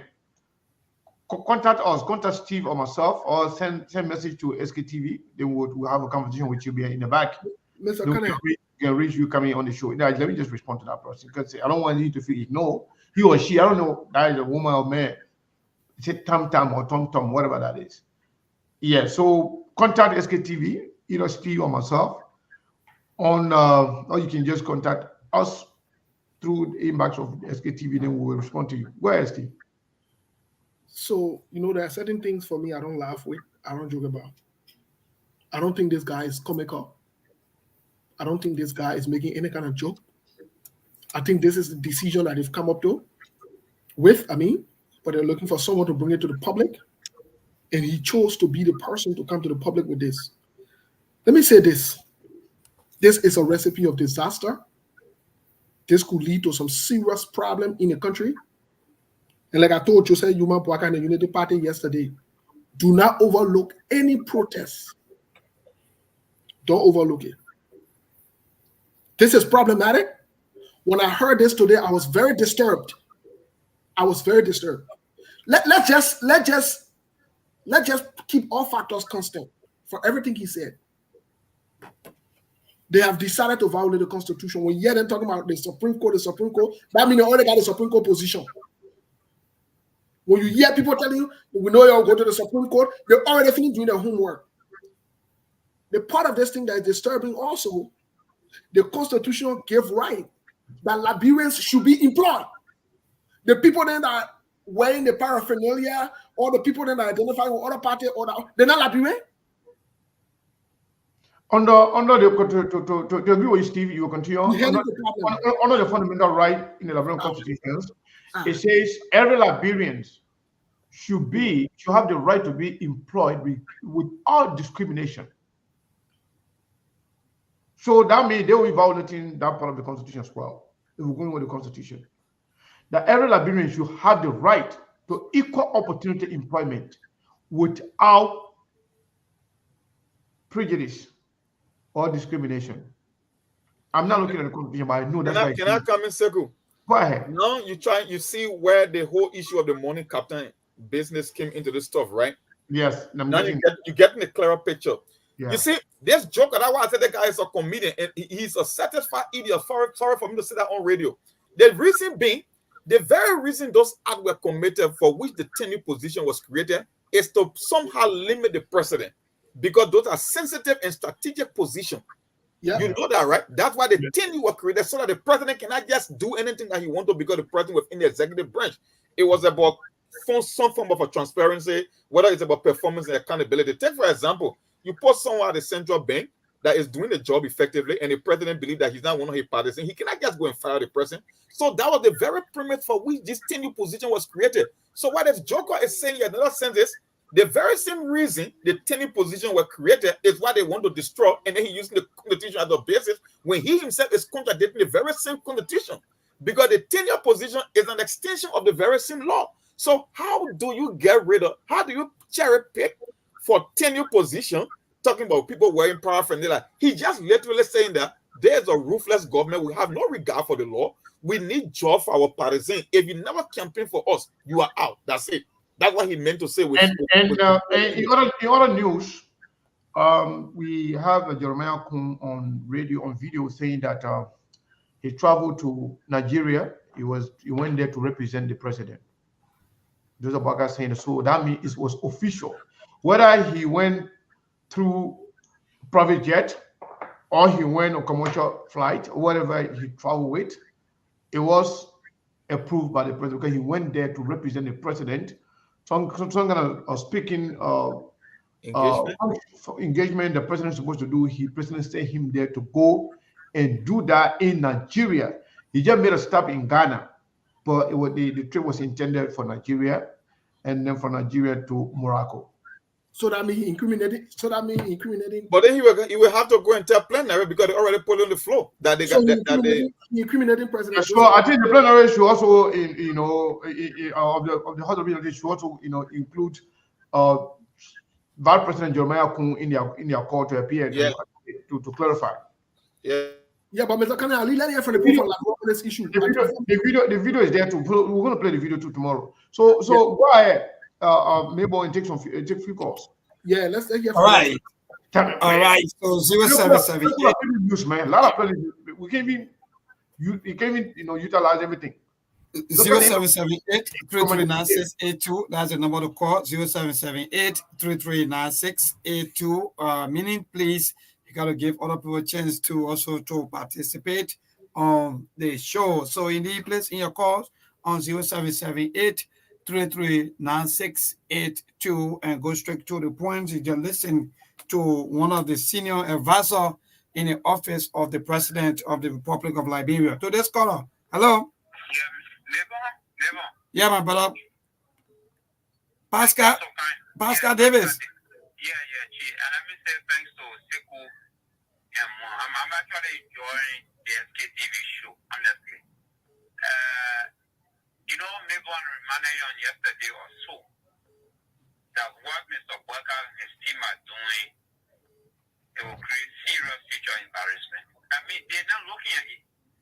The media is not talking about this. The churches are nowhere to be seen. We're not hearing them. The civil society organizations and groupings, they're not speaking about this. People are not being wanted in the name of the Ware Party Brigadier. Come on. Mr. Walker, you said to us on the day of inauguration that there will be no blue or green Liberian. Yep. You said we all are one. Is it how you claim that you want to unite the country? I mean, where are we headed? So maybe I'm saying this in the live tune. It's nothing I'm talking about this. What are the group of tour here? I'm saying to you, this thing will harm Liberians in the future. I can see war in the future because no, we don't gotta go to that side. So let's go to even. No war. Yeah, no war. Go ahead. But this is not good news. Mm-hmm. I'd like to make a very thing. It's not Article 25, it's Article 89. Article 89, it says that you can pay the tenure personnel out. You can pay them out. And those that went against the law, you can pay them for their position. You go against the law, right? Yeah, we're getting. So, Mr. Wait. That SKTV, we don't just pass around to just lie. Yeah, hello. The caller, wait. No, I beg you, wait. The caller, whatever he said just now on SKTV, that's not true. Article 89, that's not what it says. So that caller lie. Let's move on. All right, so let's move on to this caller. Good evening. How you doing, my brother? And I message what's up to SK. This is Eddie P from Chicken Fucking member of the Respondent Society. And let me comment SK, as only a few media really flagging the issue and people that SK and who really want to comment you. And nobody ever talking about it. No, I don't know who misleading our president. Who's any position. Okay, granted, if you say you can pay the president off,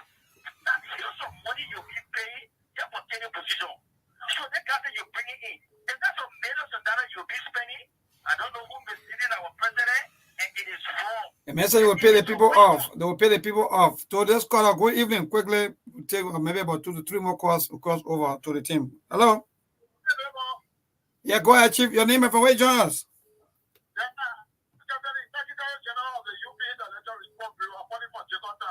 Good. Go ahead, Chief. You see, things that can be happening. You know, at times, the rescue thing, I want to respond to. Because they don't want to act right. You want to sue. No, what is that to you? You know that at any position, that they're going to cover in them. That they should not, inform that they can't care about it. After that caller, just wait a second. Let me just say something about the Constitution.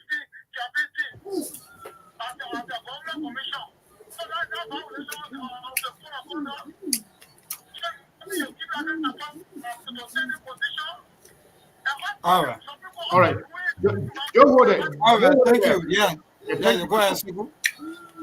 So, speaking about, hold on one second. I don't want to hear no noise, man. Somebody line is open. We got to, if you're not speaking, just mute yourself so that way we can disturb the radio.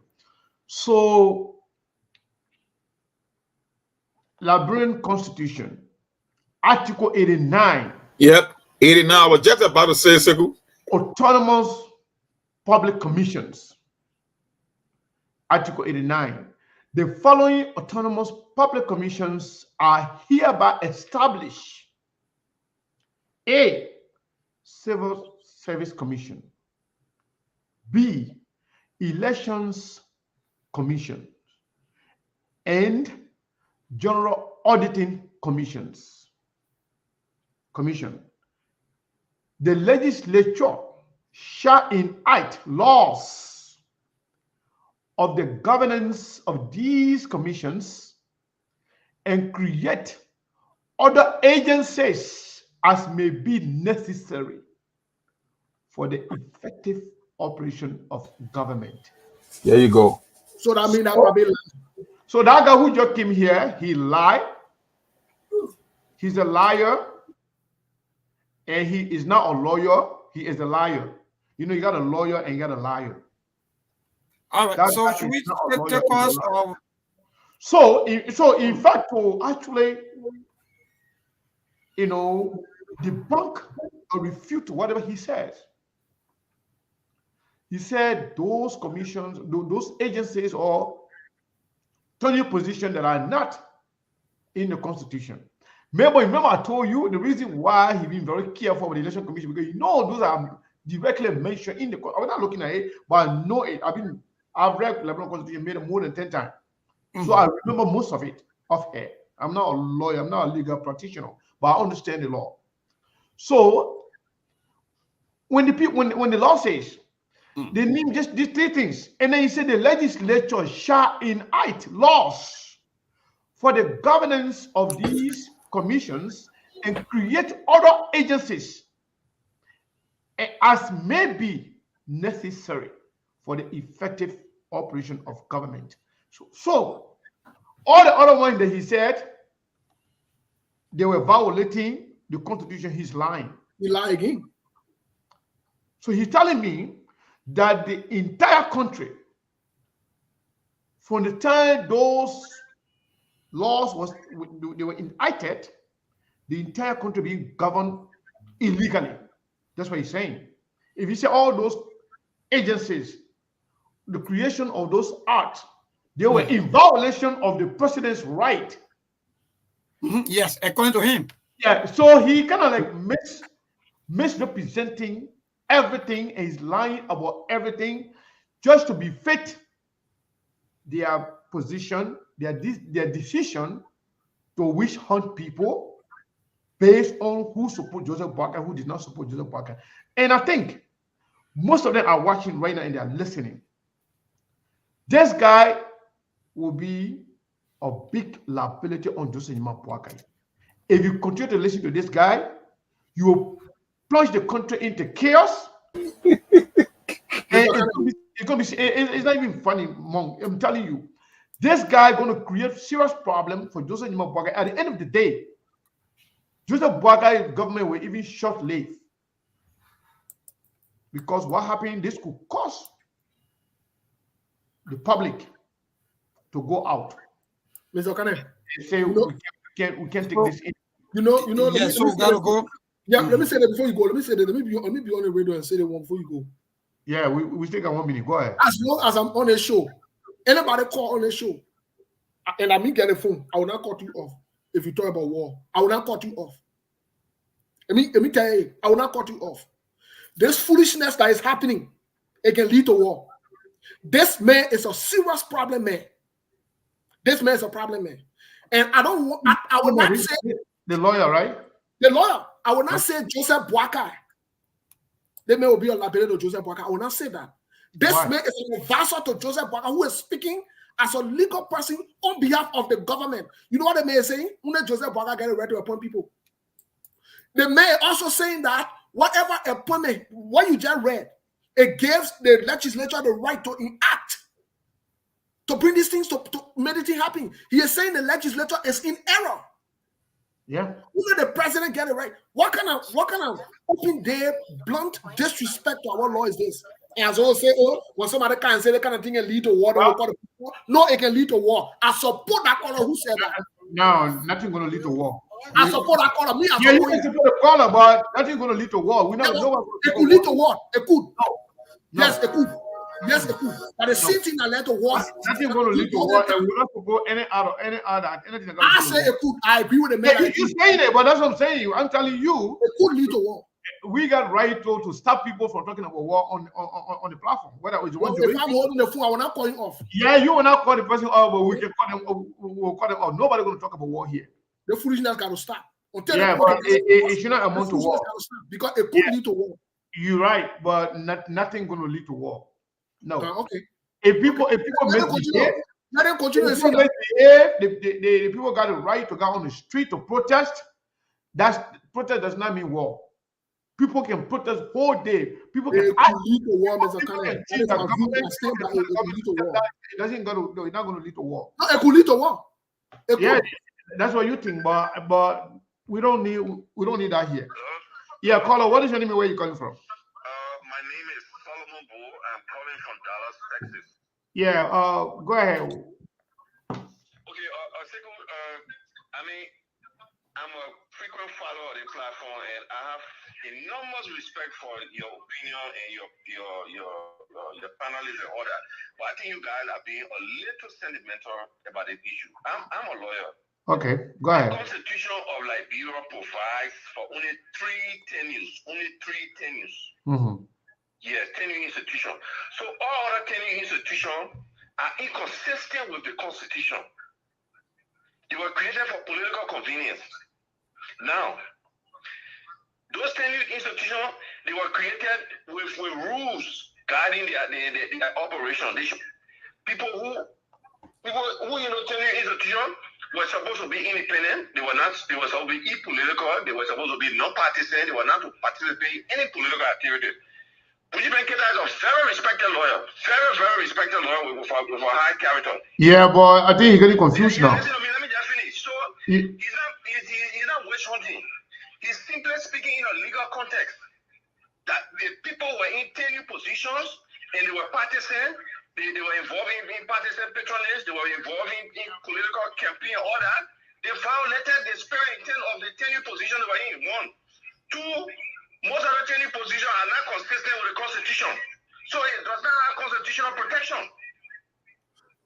Okay, so let me ask you. This guy talking about. No, let me ask you. You say you are a lawyer, right? Yes. So you said the Constitution had only 3. You said only 3. Okay, when you say only 3, right? Yeah. Under that Article 89, yeah, when it says the legislature shall enact laws for the governance of these commissions and create, because you say only, after 3, after the 3, it says and create other agencies as may be necessary. Right. Listen now. I mean, listen. Hey man, boy, I got lawyer came from the same law school. Listen. I would like to speak. That way I will listen to you. We are now reading off here. We're just reading what is in the content. Maybe you're telling us we're reading Hebrew here or different language. But if it's English, when the Constitution says, and create other agencies as may be necessary for the effective operation of the of government. Right. What does that mean? If at all, even 3. The legislature is the institution that has constitutional power to create agency. You understand? The legislature is the institution that has constitutional power to create a government institution. But we're talking about tenure institution, not just any institution. The Constitution, like I said, provides only tenure institution, but it doesn't mean that the legislature cannot create other institutions that are not tenure. So let me ask you. Yeah, they may confusing me now. All that are created. Yeah, they got confusing me right here. By the legislature. Are those legally are those law and legally binding? Laws are other things that are created, like the other laws are created by the Liberian legislature. Are those laws and are those laws binding constitutionally? They are binding. They are binding if they are consistent with the spirit intent of the Constitution. Who the law in Liberia? The legislature. So they don't know. So they don't know things that are actually in conflict with the Constitution, or they just go ahead and do things like that are in conflict with the Constitution. All around the world, legislators sometimes make law without consulting lawyers. Wow. All right. I don't know what it meant. Let me ask something. Okay. Steve wants to ask you a question. No, I said Steve wants to ask you a question. Steve wants to, then we. Let me finish the statement. If I was a senator or lawyer, before I make a law, I would make sure it's consistent with the Constitution. I would see the other legal advice. That's what they do in other countries, but we don't do it. All right. Steve, go ahead. They are not consistent with the Constitution. Okay. The Constitution provides only 3 tenure positions because of position. They are at the core of our national security, of the protection of our democracy. For example, the election commission. People who manage and administer election, they must be independent of all parties of the ruling government. That's why they get a tenure. The same thing with the anti-corruption commission. If people are going to investigate corruption, they might investigate certain senator representative, government official, even the president. Okay. Okay. Mama, you just finish shoot yourself in the foot. Anti-corruption commission is not part of is not listed here in the Constitution. So, which act created that? So you say only 3.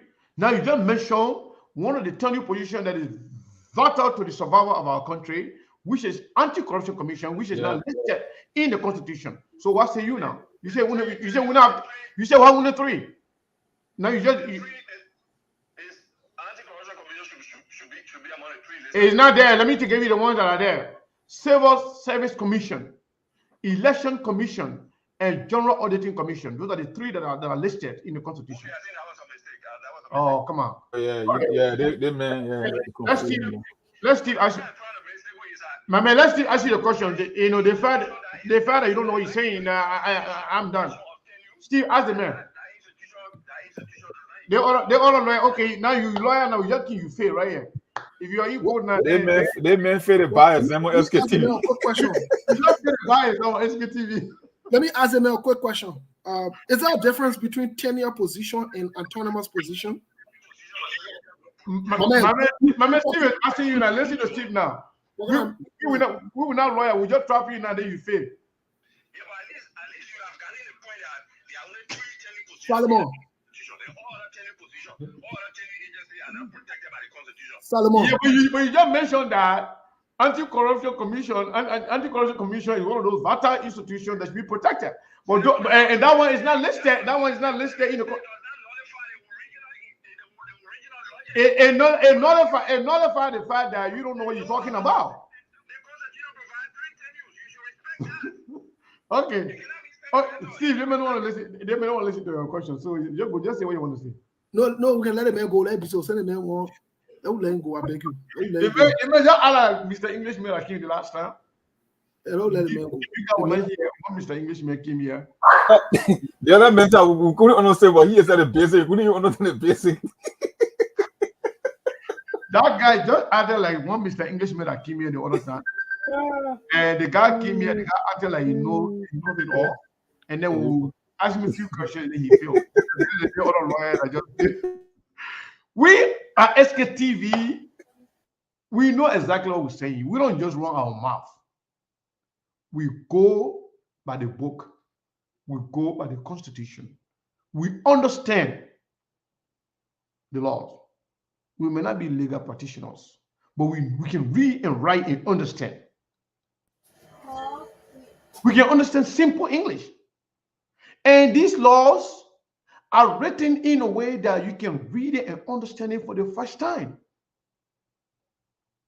Because it is part of our right as citizens of our country to be able to read and understand our right as prescribed in the Constitution. That's why, in other countries, Liberia used to be, they used to teach people how to read and understand the Constitution. But nowadays, a lot of people don't even understand. Some people don't even know how the Constitution looks like. I've read it in here many, many times back when I was in the state in Liberia. I'm not even doing talk show that time. I used to read the Constitution all the time. I was thinking about being a lawyer in the future, but happy maybe it will. But what I'm trying to say in short, these things are common things. If you as a lawyer can come here and not even understand the three autonomous agencies listed in the Constitution, you say only three, and then you forget about the fact that the same Constitution under the same article, give them the right to create more than that three. If you don't understand that as a lawyer, then I'm gonna beginning to actually question a lot of people that call themselves lawyer in Liberia, because with the way I've seen things, no, this is not the way our country. So that means our country, we are in serious trouble in our country. So is this oil that we depend on? Then I don't know. So Mr. Kane, that even the Article 25 that they're talking about, quickly let's look at it, because that particular advisor went back and forth with Article 25. Article 25 is just simple.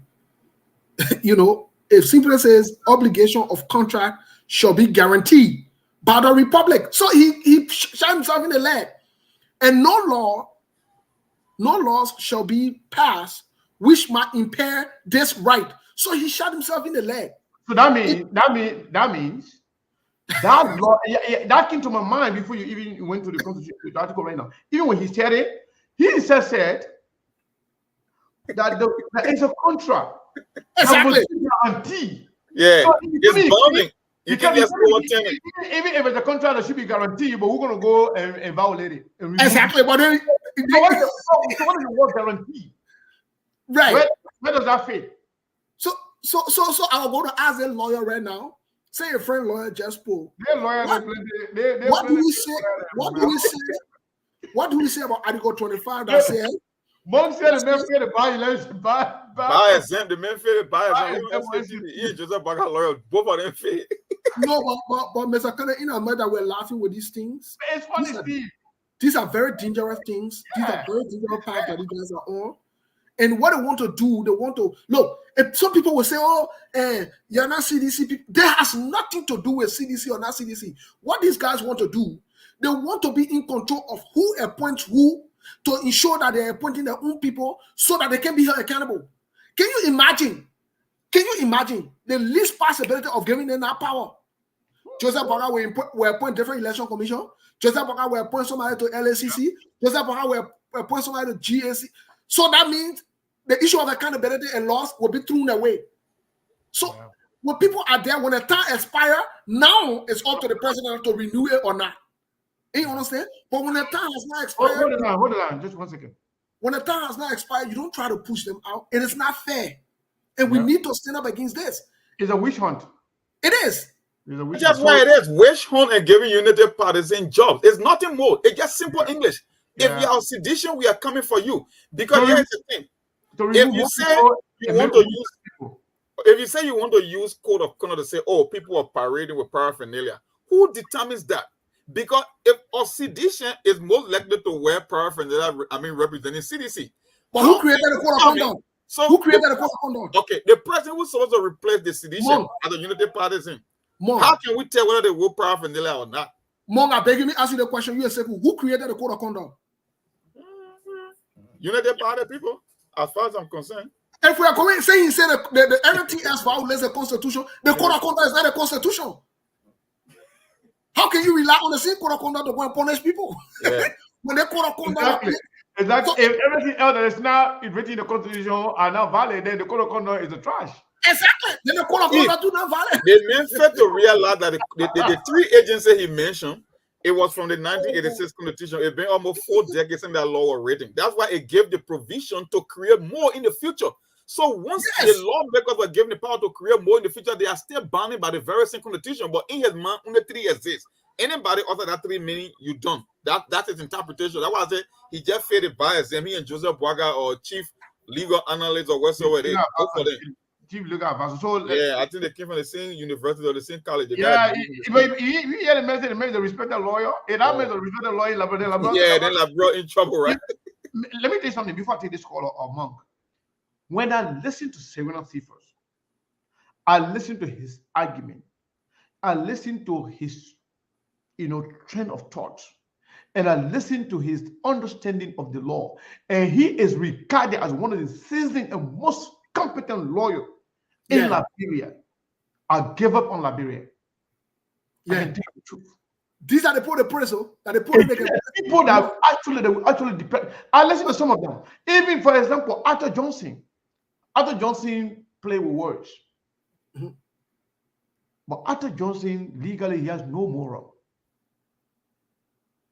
Lawyers should be consistent, law-abiding people and good moral standing. One day, Arthur Johnson is fighting against Joe Weah government for bad governance. The next day, Arthur defending Joe Weah government for bad governance. And those are the seasoned lawyers in Liberia. Those are the respected lawyers in Liberia. Anyway, caller, what is your name and where are you calling from? Yes, my name is Dr. George Gompu. And I want to thank you for the show. I think the topic and the discussion is quite interesting. I followed it and I wanted to make some contributions. Go ahead. Yeah, with respect to the tenure positions, when you read the Constitution is not explicit with respect to which positions are supposed to be tenure or not. You are correct. There are 3 agencies that are listed there in the Constitution that are supposed to be autonomous. And the idea was to protect these institutions against political pressure, right? So that they can serve the public interest in a balanced way. And so the legislation that came out consistent with what the Constitution provides for the legislature to make these recommendations or to set up these agencies. I think that's where the idea of tenure is explicit. When you read the Constitution, I'm not saying somewhere in the Constitution that it's explicit to say this one will be tenure and this one will not be tenure. Exactly. So I think it's people's own interpretation. I think the problem in Liberia is that these agencies are supposed to be independent. And so when appointments are made there, they're supposed to be made in such a way that these people are not too partisan oriented. in the United States, there are a number of institutions that are in similar roles. Including the FBI. You're right. Right, the FCC, Yeah. the SEC, the FAA. Yeah. What they try to do in the United States is to appoint independent-minded people, and if they are going to appoint people of partisanship, they try to make it balanced. Right. So, you know, people from the opposition are there and people from the ruling party are there in such a way that one party will not dominate this institution. Yep. But what is happening in Liberia is for people to take this institution as a means to empower their parties and flood them with only partisans. Yes. So now when a new government comes in, the new government finds it difficult to work with those people because they are all partisans. Yep. So I think that the lawyer or the legal advisor is trying to be legalistic. But when it comes to this kind of issue, it is not just the legalism that prevails. You also have to look at the social and political environment. Yep. Because you make it appear like we have won and everything is for us now. We have to do it our way. That's it right there. It backfire. Yep. Clearly, when you go to court, the legal argument is what he is making. But to say that tenure does not matter. I mean, if you take that line, then the central bank might be in jeopardy too when it comes to monetary policy making, when it comes to other kinds of policy making. Yep. Oh yeah. The independence of the central bank is critical to the viability of monetary policy in the country. So, and the laws that created this tenure provide room for the president to legally remove these people. Yep. Of course. You see? So they basically need to advise the president so they can read through the act creating this institution and to follow the procedure. Yeah, but how would they do that, Dr. Gompu? How would they do that when they are even telling the president that those acts that created those positions are in violation of the Constitution? I think they're basically trying to defend what they have already done. Yeah, exactly. They don't want to go back. They don't want to seem like they don't know what they're doing. Right. I don't think they could have appointed people without first clearing those positions consistent with the law that created this institution. The law is there. The law does not tie the president here. It makes it very clear that these people have tenure, but they be removed from court for cause. These are the causes. So you got to follow those rules so that you can be respecting the laws that exist. You cannot just legalistic argument like as he's making now. Legally, when you go to the Supreme Court, the Supreme Court might side with them, but socially, I don't think it's going to be very beneficial for the image of the government and for the image of trying to build unity in the country. Thank you, Dr. Gompu. Thank you so much. We really appreciate your input. It will not be. Thank you, Dr. Gompu. So let's go to Chairman Emmanuel Yato. We have a lot of high-profile people. Yeah. Yeah, and they want to step in, a lot of sound-minded people and legal-minded people are here listening. So, Chairman Emmanuel Yato, how are you, sir? Thanks a lot. And it's very comical. Liberia is threading towards a slippery slope of disunity and chaos. You know the funny thing with the whole thing? Most of the laws that are on the books on tenure was passed by UP. And besides that, in the last legislature, UP had most of the senators in the Senate that approved those very same people. But they forget that when you wait at only 1%, the same rope that can hang monkey can hang baboon. UP is guaranteed themselves two things. That one, they may not even end the term because of chaos in the country. Or two, they are guaranteed a defeat in 2029. Let's go to the economy of this whole matter. Let's assume that they had, first of all, an act that is passed by the legislature and is not being deemed unconstitutional by the Supreme Court is constitutional. So I don't know where the law is coming from. And that's the kind of advice that you don't want, especially a guy who has been in government for 45 years. Exactly. He's seen in life. He was there from Tober to Dole to Charles Taylor, to Bamako, to everybody in the history of Liberian modern leadership. And you mean to tell me he will sacrifice the stability of the country because of job? So look what he come in. You want to release somebody of the post as tenure, and you say, I'm going to pay this guy for the rest of his contract, and I'll bring somebody in. So you double pay. Yeah. Why don't you just collect that money, send it to a small bank, and create a private sector economy? What is it that the guy needs to do so much at the fishery that Emma Glasgow have not done? So if you're telling me that you're going to change her because you want to bring a policy whereby you would take that money, allocate it to small business, and give them access to those loans. But it is bad.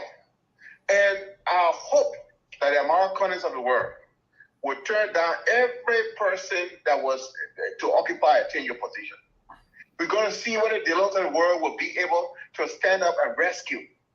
Rescue means that you are in trouble and you need help. So if they're going to do worse than George Weah did, then are they rescuing us? No. Or they just trying to push us? You know, it's they're saying that the guy who pushes you into the mud cannot be the guy who will take you out of the mud.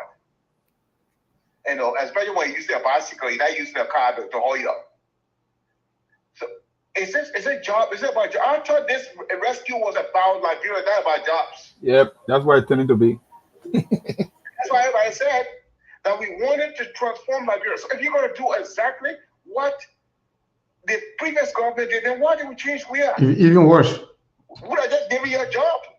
Yeah. By the way, that's my little take, and I hope everybody can chime in. So thank you so much. We have a lot of people, calling, and then wow, this person keep asking what is the number to call.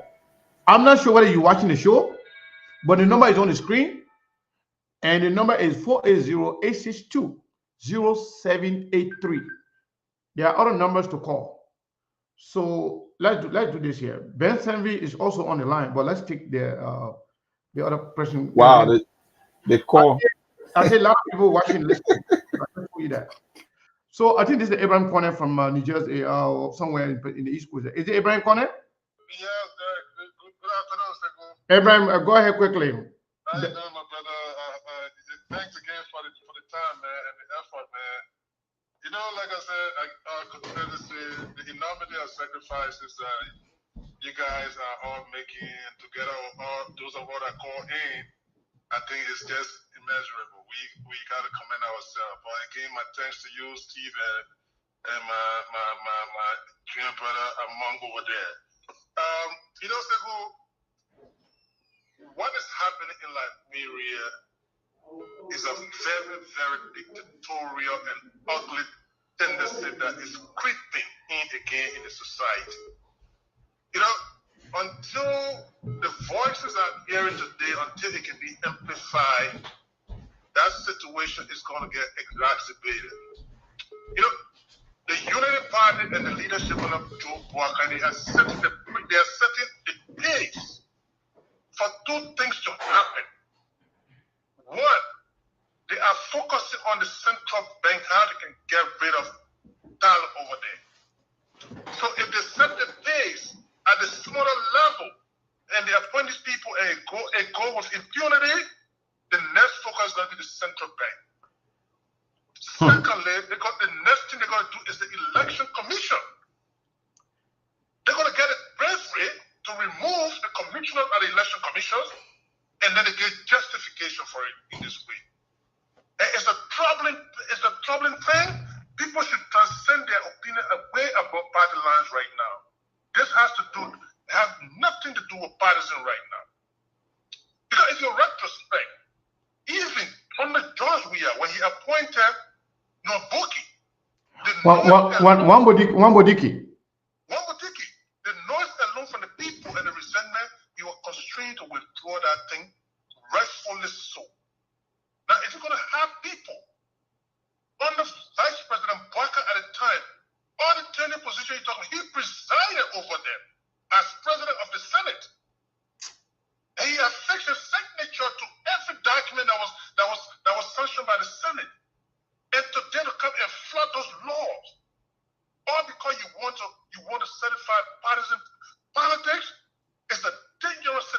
that they are thriving in that place. Thank you. I think this is the right thing that people are doing, like Dr.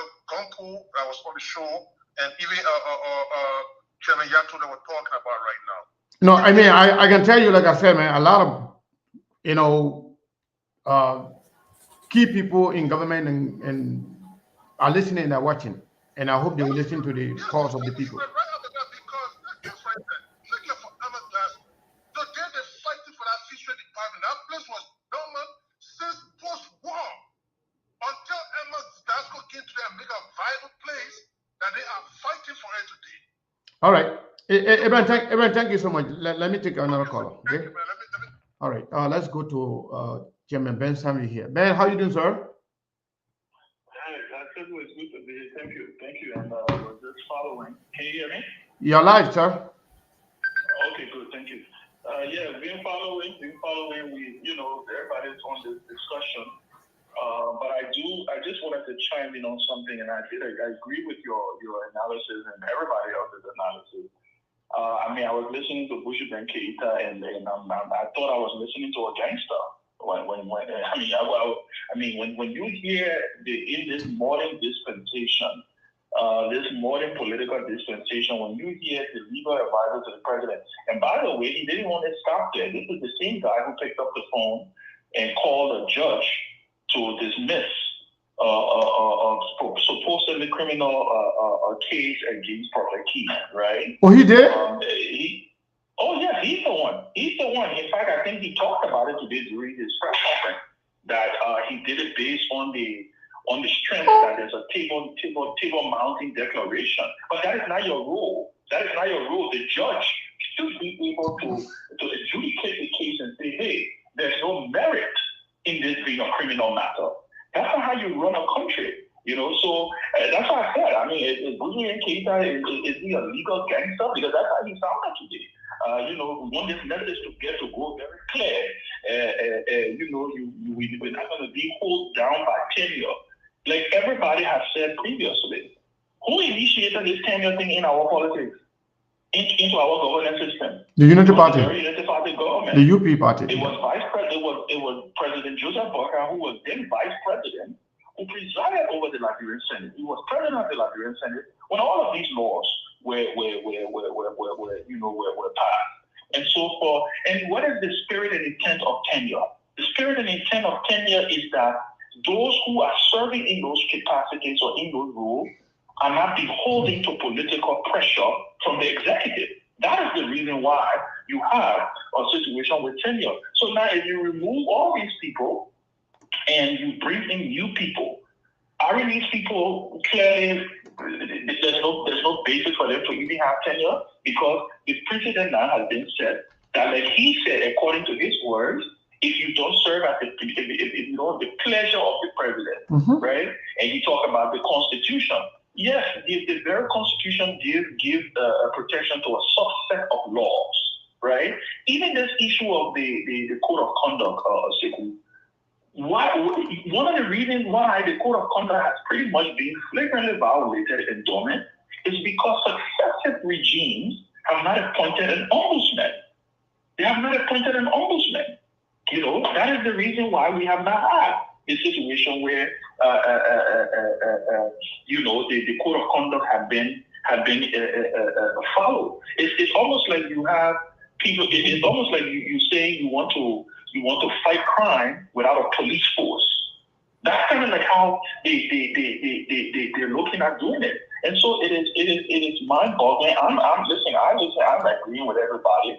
I think for a government, for a country, for a party, and for a president who says that he has all of this experience and have all of what is needed to be able to rescue the country, it's been a heck of a 1 month of this presidency. I can't wait to see what the first 100 days will look like.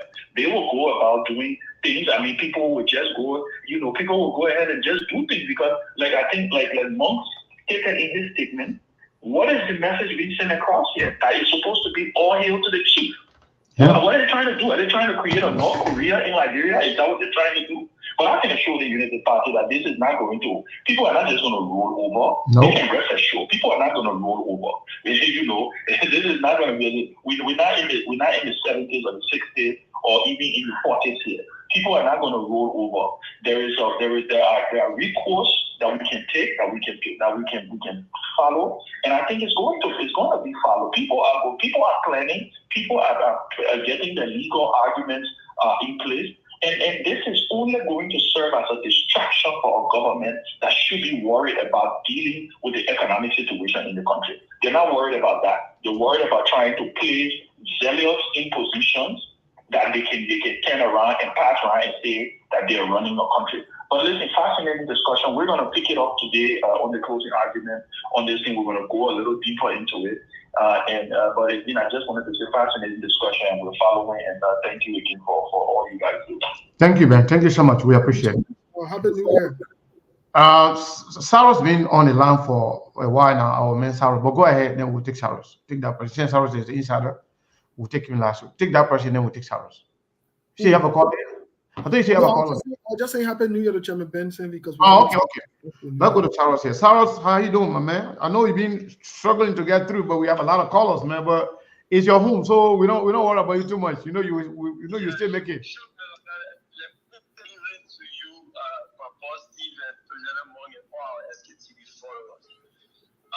Mr. Kale, I mean, it's a glaring fact that when you are not prepared for anything and you are giving it, you definitely not make a good use of it.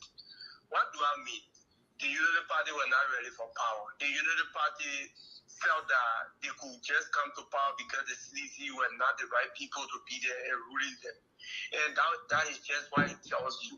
And the same thing, I just wanted to say something like, this is the same Buju Keita. If you played the video that Ambassador Julia Duncan said, she was explaining, Julie Andy, she was saying the same Buju Keita was the one who wrote a letter from Buju, where she was saying that Buju Keita from the president's office. That is the same old man.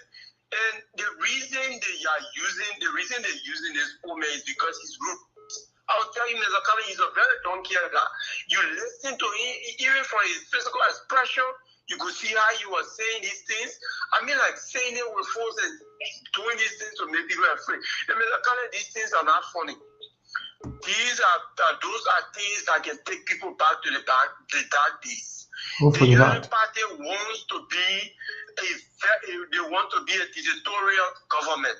That means if you can't say or yield to Joseph Waiga, you have to relinquish whatever position. And if the Unity Party government is telling you they are struggling when it comes to the economically, and then they want to pay people off from tenure positions because they want to take these people out and put Unity Party people because they don't want to be accountable. And Mr. Kale, let's go back to all the audits. I want you to make a little brief so we can take some more calls.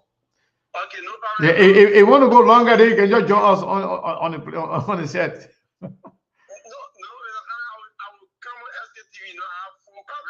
I know. I'll soon be back on the show soon. So how fast are these people with the audit? This is to tell you that these people are not ready. And we cannot be playing phone. And lastly, let me tell you, the reason you're not seeing media institutions discussing it, let me make this very clear on SKTV. These people are now paying media institutions. I was in the office one time in the office, and most of these senior reporters were there for the high media institution. Have a meeting, an indoor meeting with the law. And this is the reason these people they are ready to infuse money in the media. So all their clandestine act cannot come out. And is this how we're going to run Liberia? I mean, like, this is what the Liberian people signed up for. Thank you. Thank you. Wow. Caller, what is your name and where are you calling from? 443 number. Yeah, this is Ali Masari. I'm calling from America. Ali Masari, how are you? I'm doing right, my brother. Go ahead, sir. The problem we continue to say this. The Unity Party, those people, they never came to rescue Liberians. Because what that comedian was saying over there, those people, they came to waste on. I think Abe Kromah was just online. Now they don't have money. They need money to see after I was just about to say that. Money to pay people off who are in for 2 years. Just to bring the party people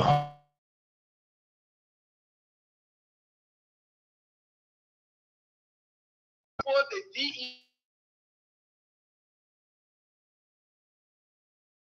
The rescue.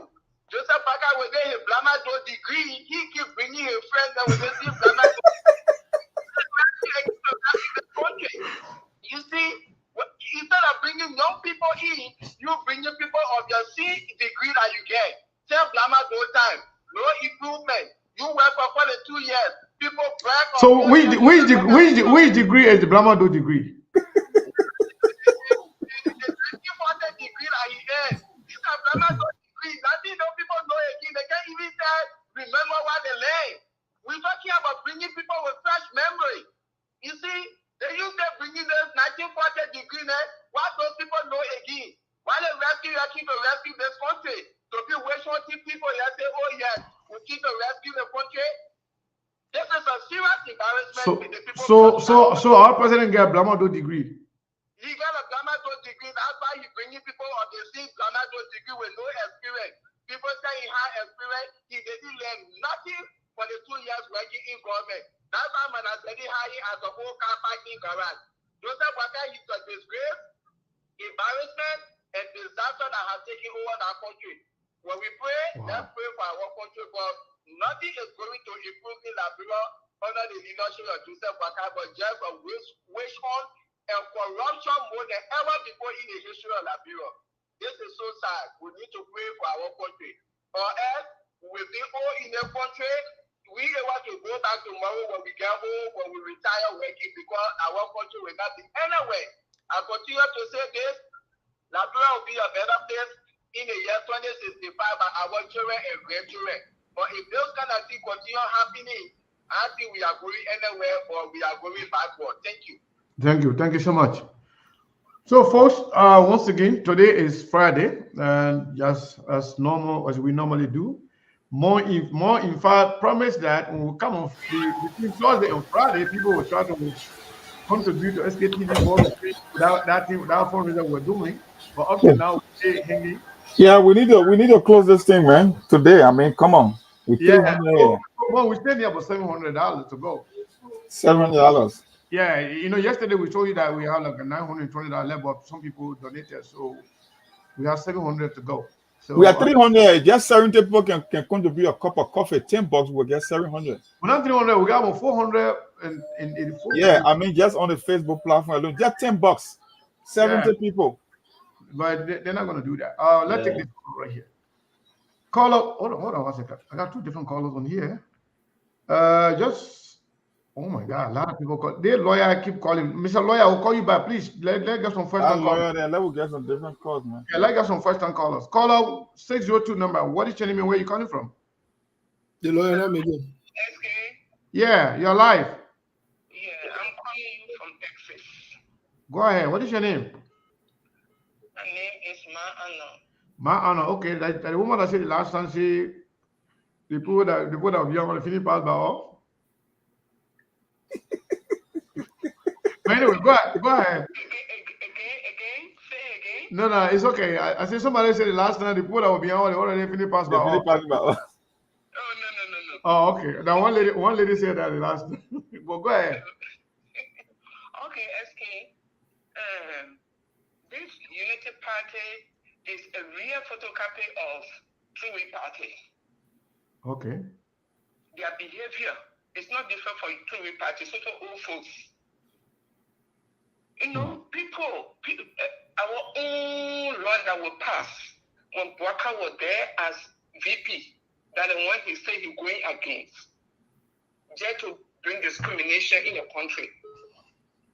What they're doing now, other parties, Liberia is not a one-party system now. We have multiple parties. Tomorrow, when they don't win, 2029, when they're going, another party will come, will do the same thing. Is it love of a country? No. It's not love of a country. Other party, CDC should come back to power, they will do the same thing. Or how to call the other parties, they will do the same thing. Then Liberians will suffer it. Liberians will suffer it. So, and the party, Unity Party should know that Liberia not for them. They are Liberians, but Liberia not for them. Yeah. Liberia is for all Liberians. and we all have the right to work. We all have the right to work. When CDC came to power, they work with Unity Party, but all the appointment they make, one solution not there. One solution name you can hear, but CDC work with Unity Party. Now to abuse the power, to abuse all in the turning position. Why should they go after people that are supposed to end their training? Yeah, they're not correct. They are laughing and they're smiling, but tomorrow they will cry. They are smiling today. 6 years, how long? 6 years will soon come. Yeah. 6 years will soon come. When they are going out, they'll go out with tears. All right, thank you so much. It's not correct. Thank you. Thank you It's so not much. correct. So the workers should think. The Senate that are going to confirm people should also think. They should think. They should say something about it. They should think. The Senate should think about it because they're bringing problem in the country. All right, ma. Thank you so much. Thank They're you. bringing problem in the country. Thank you so much. Liberia is not for Unity Party for Liberians, so they should look at 85. So what happened 85? That the smaller one there. Okay. Hopefully, we're not. Yeah. Thank you so much. So, Yes. so the money that you just talked about. Yeah. So somebody sent $100. I was gonna talk about it right now. Yeah, to Western Union. No, that you said that one a long time ago. That one. I didn't go for it. I just remember when you just said I added that in account. I know. Okay. I added that in account. When you put it to me, I know we'll get it. So that one I added it up. So when I made the announcement, now we have people already sent some money. One person sent $100. Person she didn't call her name, but she's a female. Another person sent $50 also, so that's $150. Then on the auto cash app here, one person sent $25, then one person sent $15, and then one person sent $10. So that's $50 there on the auto cash app. Then $150 plus $50, that's $200. So now we got $500 to go. Let's do it, guys. We just need 28 people of $25. That's less than half. That's less than your tank of gas. You can do it. $500 to go. Hold on 1 second. Caller, what is your name and where are you calling from? 77 number. Last 4 DJ is 4619. What is your name? Steve Adama, calling from Atlanta, Georgia. Steve, were you the one asking for the number? Yeah. All right. Go ahead, Steve. Hey, I'd like to make my contribution on 2 factors. One, on the observation that it seems like the rescue train derailed right after they left the station. That's just a general observation. Second thing I want to talk about is this whole tenure and the way the tenure is going with respect to removing people prior to their tenure expiration. I happen to have contributed to the UN at the LDEA during the Ellen Johnson Sirleaf administration. And I happen to know that the reason the international partners suggested and encouraged tenure was to absolve those institutions of being committed to a person instead of the country. Now, they also have provision in those tenure, I think, that will allow for particular benchmark to be met, and that the executive will have the option of removing those people if they did not perform. Now, on some of those tenure positions in Liberia, obviously the performance have been very poor, and I think maybe the government should take a look at it. But the approach now is very, very bad. You just don't remove people from position because you want to replace them by somebody else that is more or equally incompetent. The final one I want to say is that based on everything I've seen so far over the last several weeks, with reference to the appointment of individuals to government offices. It seems like they've dropped this whole rescue approach. It seems like they've absconded merit. Because I had always thought that during this new election, or this new governance structure, merit was going to be the hallmark of the day, and you were not going to appoint people because they supported you. Now, it seems like everybody that's being appointed, it is not being appointed for qualification, or just being appointed because they supported you or because they're some crony. If that is the case, if my observation is correct, then what makes it different from what happened under the WEA administration? All of the nepotism, the cronyism, and all the other ism. So I think that given what we've seen, if it persists, this country is not going to make any movement forward, no movement headway, and in fact, we may end up into more chaos than in the George Bush administration for one reason, because George was very popular, and a lot of the people, even though things were bad, kind of constrained themselves. I don't think those people will be able to constrain themselves under this administration if these kinds of instances of bad governance we're seeing residents in these early days continue to persist. Now, I like to do a catch up too, but I don't see the catch up stuff. If you guys can send it to me, the number they just called, that's the cash app number. Oh, okay, sir. Yeah. Right. Thank you so much for your contribution. We appreciate it. Thank you. Yeah. Bye. So 202 number. What is your name and where you calling from? We're about to go now. Because I can see my man there looking at me now. They say, my man, we gotta go. You keeping people on the line too much for too long. Yeah, but at the same time too, we are looking forward to people, helping realize our goal today. Yeah, so go ahead. Hello. Yes, we are live. What is your name and where are you calling from? I think this is like a Breakable Power, right? This is Breakable. Breakable Power, welcome. But before I made that Breakable Power, make a toy and get hard and everything. Not contribute. You're not seeing you on the list. The message will contribute, but it never came through. When? Yeah. No, we're not taking call. We're not taking call from Breakable Power. Two of them. Mong and Steve. No. The message you're not contribute. I'm gonna cut you off. Yeah, Breakable Power. You can be in the show. Yeah, they all agree that you always here making your point. If you're not ready, let me just cut you off. Yeah, we found it out already. Make it 450 Breakable Power.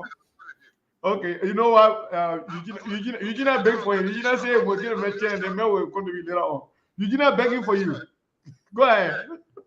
No, I feel for people. I feel like a brain, and I feel so sad. I want to think I'm recording on the show. Look, can you imagine? Do you know me a drama to be a fire service director? Do you know me a drama fire service director? Yeah, according to Honorable Abe Kromah. It's not funny. It's serious. Yeah. That's why you call rescue people? Unfortunately, but this is what it is. This is so sorrowful to the extent that I love is laughing at this money. You drop beautiful power and now you know what you're doing? You don't share the power and money. Say, hey, somebody share the rest in a zero. When you go and find what you made far, you don't share everyone else said. I told you in the brain. What kind of cause is that? Yeah, man, thank you so much. All right, man. Thank you so much. If we not see your contribution, any attempt to call you again will block your number. I'm watching him. You and Monk are bad, man. You're gonna leave my boy alone. No, today is Friday. We gotta close it. No. You say we should close it. We'll close it. I can see the law in your favor. You have a problem, Breakable Power. You think that's what I'm going to man. We're talking about but imagine, you know what I think? The whole project contribution, even though we're gonna have a meeting, we should start it, because if we can take months to get $4,000. I will wait about real estate and I call me 50 grand. We got 50 Then we grand. just take a sabbatical. So I will we're take gonna- a sabbatical if you can contribute. We should start, the contribution so people can start doing small. Other than that, we're going to be here for 2 years before we get to $50,000. Anyway, let me take this person here. First lesson Next month, me and Mom will go for a sabbatical to July 27th. Yeah, I take a sabbatical, man. Yeah, hold on 1 second. Is this the what's his name? What's your name? Anthony Bull. Anthony Bull. That's the lawyer guy from Texas, right? Yeah, Sekou, I mean, the way you responded to my opinion, the kind of, I think you guys deserve to apologize to me. You don't know me personally. You start to attack my character. I feel biased. Man, we just joking, man. They say bias on SKTV. They say real bias on. Come on now. Don't say before bias on SKTV. Yeah, but my man, that was somebody got to come and participate on the show all the time and give your opinion on legal issues. Okay, Anthony Boo, listen now, Anthony Boo, listen now.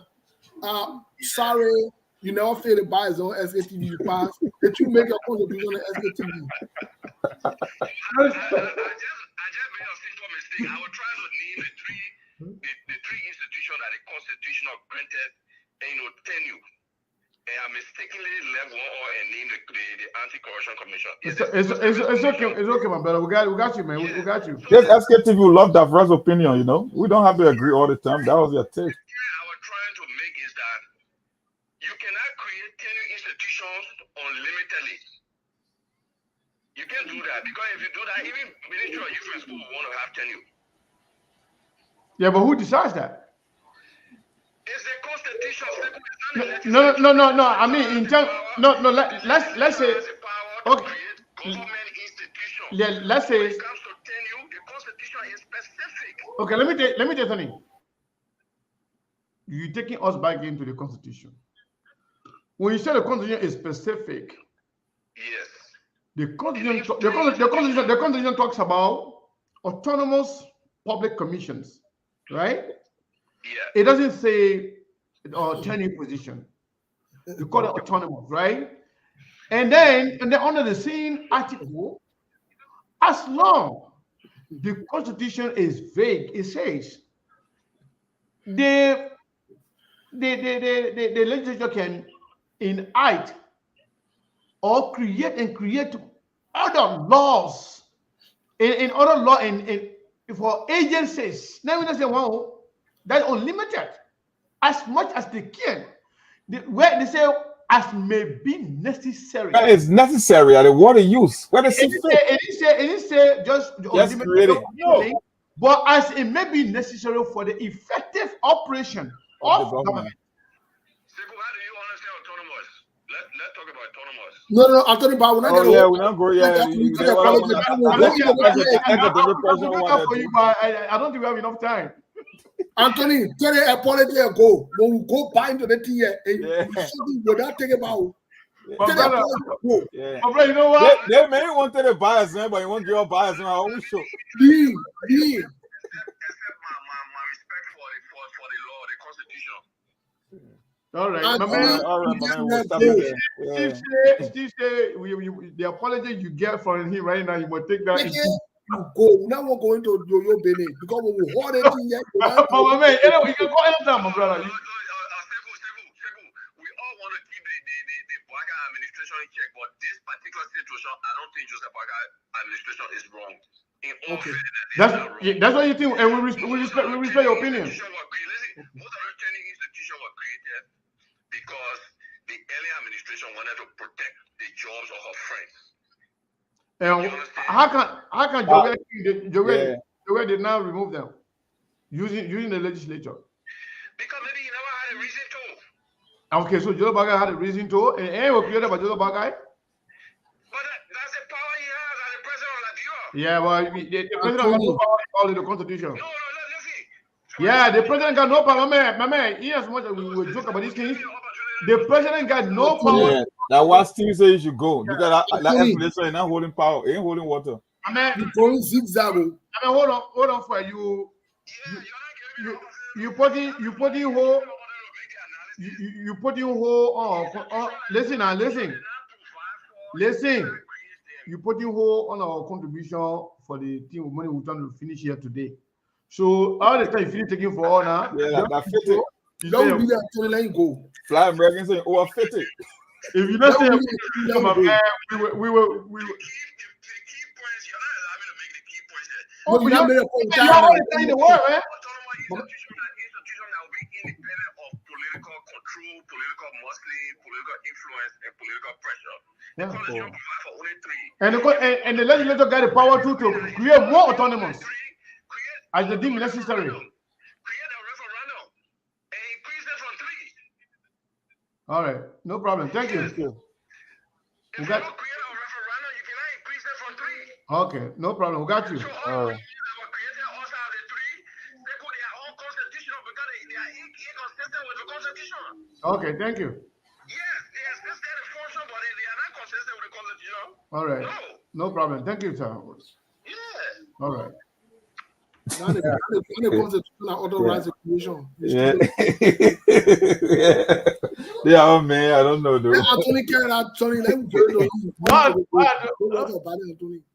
Steve, you said the man will carry the apology in peace, but the man don't want to carry in peace. Then the man go raise a ballot because we want it, he will leave inside. So, Mom. But Mr. Kane, I'm very happy. Hold on. Somebody made a contribution. No, I gotta recognize somebody who contributed. To you? No, right now the person put it on here that contributed. Yeah, but that's what I'm gonna do right now. So now, Quato Josie contribute. You know the problem there, the stakeholder there who can talk and get your heart. All right. But she said she contributed a widow's mite. And we talk about God Bennett today. In the Bible, there is widow's mite. Yeah. What the person is?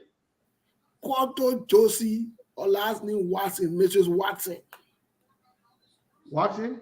Yeah, she can give her hard time. I don't know if that Watson the only money one. I don't know that one, but the knee I know that. But I need a man know, right? Exactly. So she contributed with a mite. Thank you, Quato.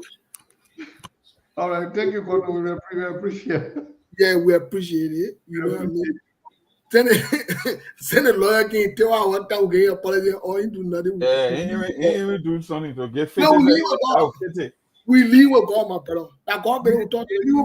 Quato or the lawyer. The lawyer will leave with God. Okay, apology. Oh, we still leave with God. That we don't want to hear that. So Steve, we can leave with God. And Steve and Monk. So let me check. Let me make sure. And Mr. Kane, I'm watching you. You got check that money good. Yeah, that was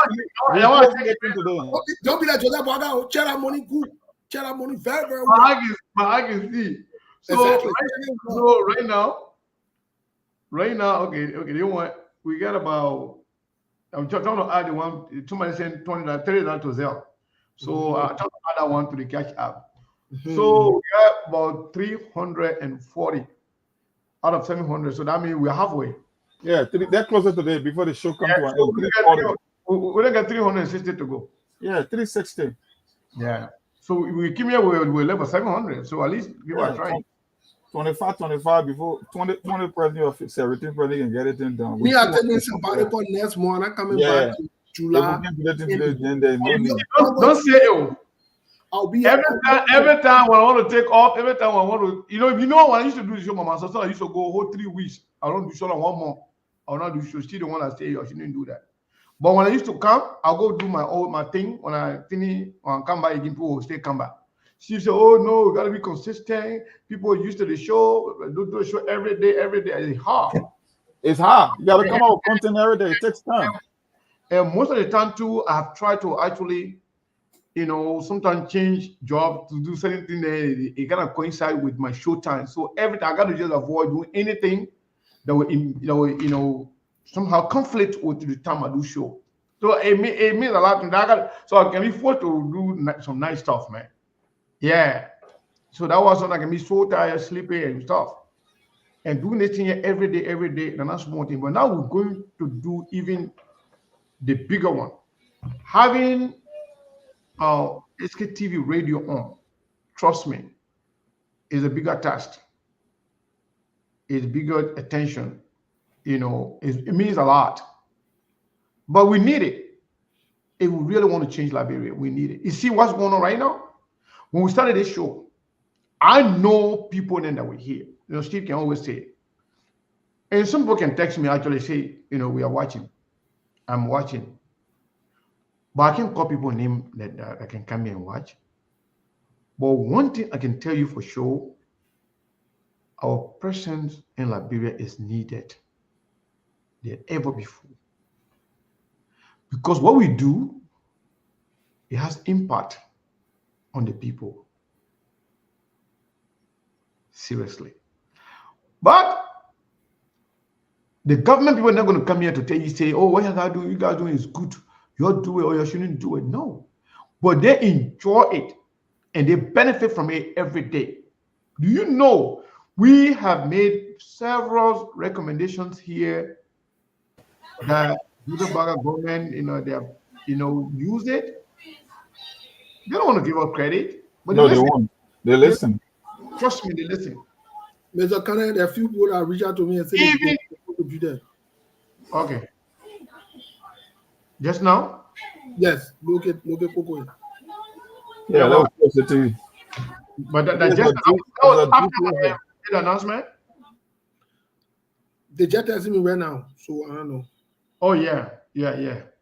So yeah, the other one, yeah, the other cash app here down reach to 400. So let me look at the result. I hope you look at that number cool because I don't be that Joseph Parker. I'm watching you. Yeah. Okay. Very good. See that? Very good. Very good. 450 You can see that? No, you're working. You're doing your job. I'm working. We'll keep you in that I can see it clear. Yeah, that 30 position is still there for you. You're staying in that 30 position. Yeah. So I want to 30 position, it will remain. Yeah, it will. Yeah, it's unshockable. Unless the only person I can give it to that monk because monk will not show his face. Yeah, I told him, I said, anytime they want to see my face, we can use my face for phone result. Every time I show my face, I got to get $50. Man, a bad man. Steve say, if not, I'm going to do the back. But man, don't be mentioning the president like that, man. Don't try that. Okay, let me check this out. The president mean working together. So now it's $430. Let me see the other cash app. I'm working with the president. So level 270, man. Let's do this. No, more. It's more than that. Somebody else do some contribution here. The person last name is Tucker, and I don't want to call it last friend. And they also connect to 25. We got 25 plus 400 plus 30. How much is that? 50. 25, 50 plus 30. That $80 plus 400. Yeah. 480. So minus that, 220. We got 220 to go? Yeah. Okay. Then we'll get in there. Yeah. But Mr. Kane, let me ask you something here. They former shit to remain like a kind of way vote. He beat me Jeremiah Wapo, who to be bare port to Joseph Boaga. What can he get? Where will not job? He said he won't be a minister of agriculture in Lofa again. Why will? In Nimba or Lofa? Minister of agriculture in Lofa? Yeah, he wanted to go Lofa to start agriculture. Hey, Joseph Boaga, he bread basket, all kind of funny. How much do they make more vote in Lofa more than? But I was saying that, but we're not seeing what is going on. How much do they say will contribute? What lead former to a story? I mean, yeah, that story saying Wapo were running for president. How much do be my son? He meant to be contributing more money to the player, but man, I don't know, he's too stingy, man. The man said all the money being Wapo now. You want me to plug them, man? Because you know how much they told me? My man, if you don't come on the show, they make me calling me, blowing my phone. I've been looking for SKTV. I've been watching. I've been looking for Steve. Where is Steve? If you don't come, yo. Okay. Mom, man, follow that. Somebody just sent for that to Zell. So that was 220 now. If you take off 40, level 170. No, yeah. 180. Don't 180. What wrong you? You won't be the bugger? 180, my man. Oh, yeah, you're right. Don't reduce the money like that, man. 220, then 180. 180. Yeah. But what wrong with you? Second way, you're going does border. What going on? Yeah. Everyone will get it. $25 earlier. But I don't like to call people money. I don't want to appreciate people then for whatever they're saying, you know. Yeah, 180. Let's do it. Let's close the thing today, man. This is SKTV. And I hope the top doors that were calling, the big boys that were calling today, we hope you guys can call as often because people listen to the show back home. And Chairman Yato, that the other guy that called, Chairman Sanvi and everybody, it was very informative. Let me see something. Let me check again. Today there's a big boss show. I said this one the last time though, but I don't know. That was previous one. I don't know whether she got a new one going on. Who? One of the best people on this platform here. Today there's a big boy, big guy show. That's it. The big boys now were closer today. She did something. I don't want to make sure where. So there's a big boy, big guy show. That want to make Sarah man. Breakable Power always come on the show to give because he will be recognized, but he ain't even gonna be. That's it. It just came through. I've seen it. So, minus $20 again. Oh, but then 160, right? Yeah. I keep on y'all. Hold on. 160. You minus $20? Yeah. Okay. Another one lady too. She always contribute here. Her name is her first name is Felicia. I don't call the last name. She also sent $30. So minus $30 again. So 130. Yeah. So 130 to go. So now 160 or roof. That 130. We're almost there. You got to do it 40, 45. You know, don't. 3%. Yeah, 130. 3% get $45. We okay. D finish. Game over. Yeah, man. We really appreciate it, man. At least we'd like to get over with this one, but we're still gonna have a meeting. I come and be traveling, so I won't be on your show again. Oh, please don't do that to us. So, Steve, we're gonna have a meeting. The way we fought, even though we're getting there, the way we fought together is 4 to 50. The 50K thing is not gonna be easy. So we got to start the contribution. So people then that promised that when we start a radio project, they will donate 500. Yeah, so they will need a list on that one. I've been calling them plenty times. They never even answer their phone. Oh yeah. Yeah. For the radio project, we got to read people specifically when we targeting certain individual, and even though we get a regular contribution, but we got to reach out to some people, some big stakeholders. Mom, manager, not $25. Oh, but then we how long we left with now? Why? 105. 95. 105? 105, man. Don't you making Steve money smaller? But I don't want to calculate the money. I listen to you and mom because you are more your judge while learning here now. But more trying to reduce our money. 105. Okay, another $20 on sale. Oh, but now 85 left. $85. Okay, I'm looking. Anytime the phone gets signal, I'll just read it to you. Yeah. So 85, right? 85. Okay, we're getting there. Yeah. So we're not gonna. Roof, you behind. Roof say 110. Fuma to finally say my check your account. See what? Yeah. We are $85. 85, man. I don't trust Fuma today, man. How much is he saying? I don't trust you that I see it first. Because if they vote people, then they can delay. They vote people that can delay. Why they vote people up? Why they all about? They VOLT, I see they keep nobody. Vision for lateral transformation. They nobody. What kind of transformation? I even say you want to be transformation, then you bear Bob behind somebody, you be transformation. He was security for Joseph Boyka, the big man. And Joseph Boyka played all of them. All right. Yeah, so hold on. I think we're almost there. Somebody sent $50. Oh, then we 45. No, you can't be calling no more. Hold on. $35 left. Mom, slow down. Mom, rest your body. Mom, rest your body. Come and lose your job now. On 10-year level, rest your body. Rest your body. You call it too much no more now. You know too much. Hold on. So Steve, hold on. You call him number 2 more. Slow down. Hold on. Did I call it $50? Yeah, I call it. Yeah, you call it 50. I thought you won't call it another 50. No. Did I call the $20? No 20. You just call 50. 50 on the last video. Okay, another $20. Oh, but then let Moses do a calculation. I'm not even calculating right now. Yeah, I ain't want to lose my joy. I lose track of it. Okay, hold on. No, we were at 80, Steve. For the local thing, I'm making I lose track of it. Okay, we see now. That one I can look at. We are 85. We got 15, we get to 35, and then we got another 20. So we got what, 15? Slow down more. Slow down. Slow down. You put it slow down. You're taking a job to see your live. Relax. Yeah. So I think $15 more. Oh, honorable the honorable representative calling from all the way to Labrador. Let me see if you want to say something. Hello.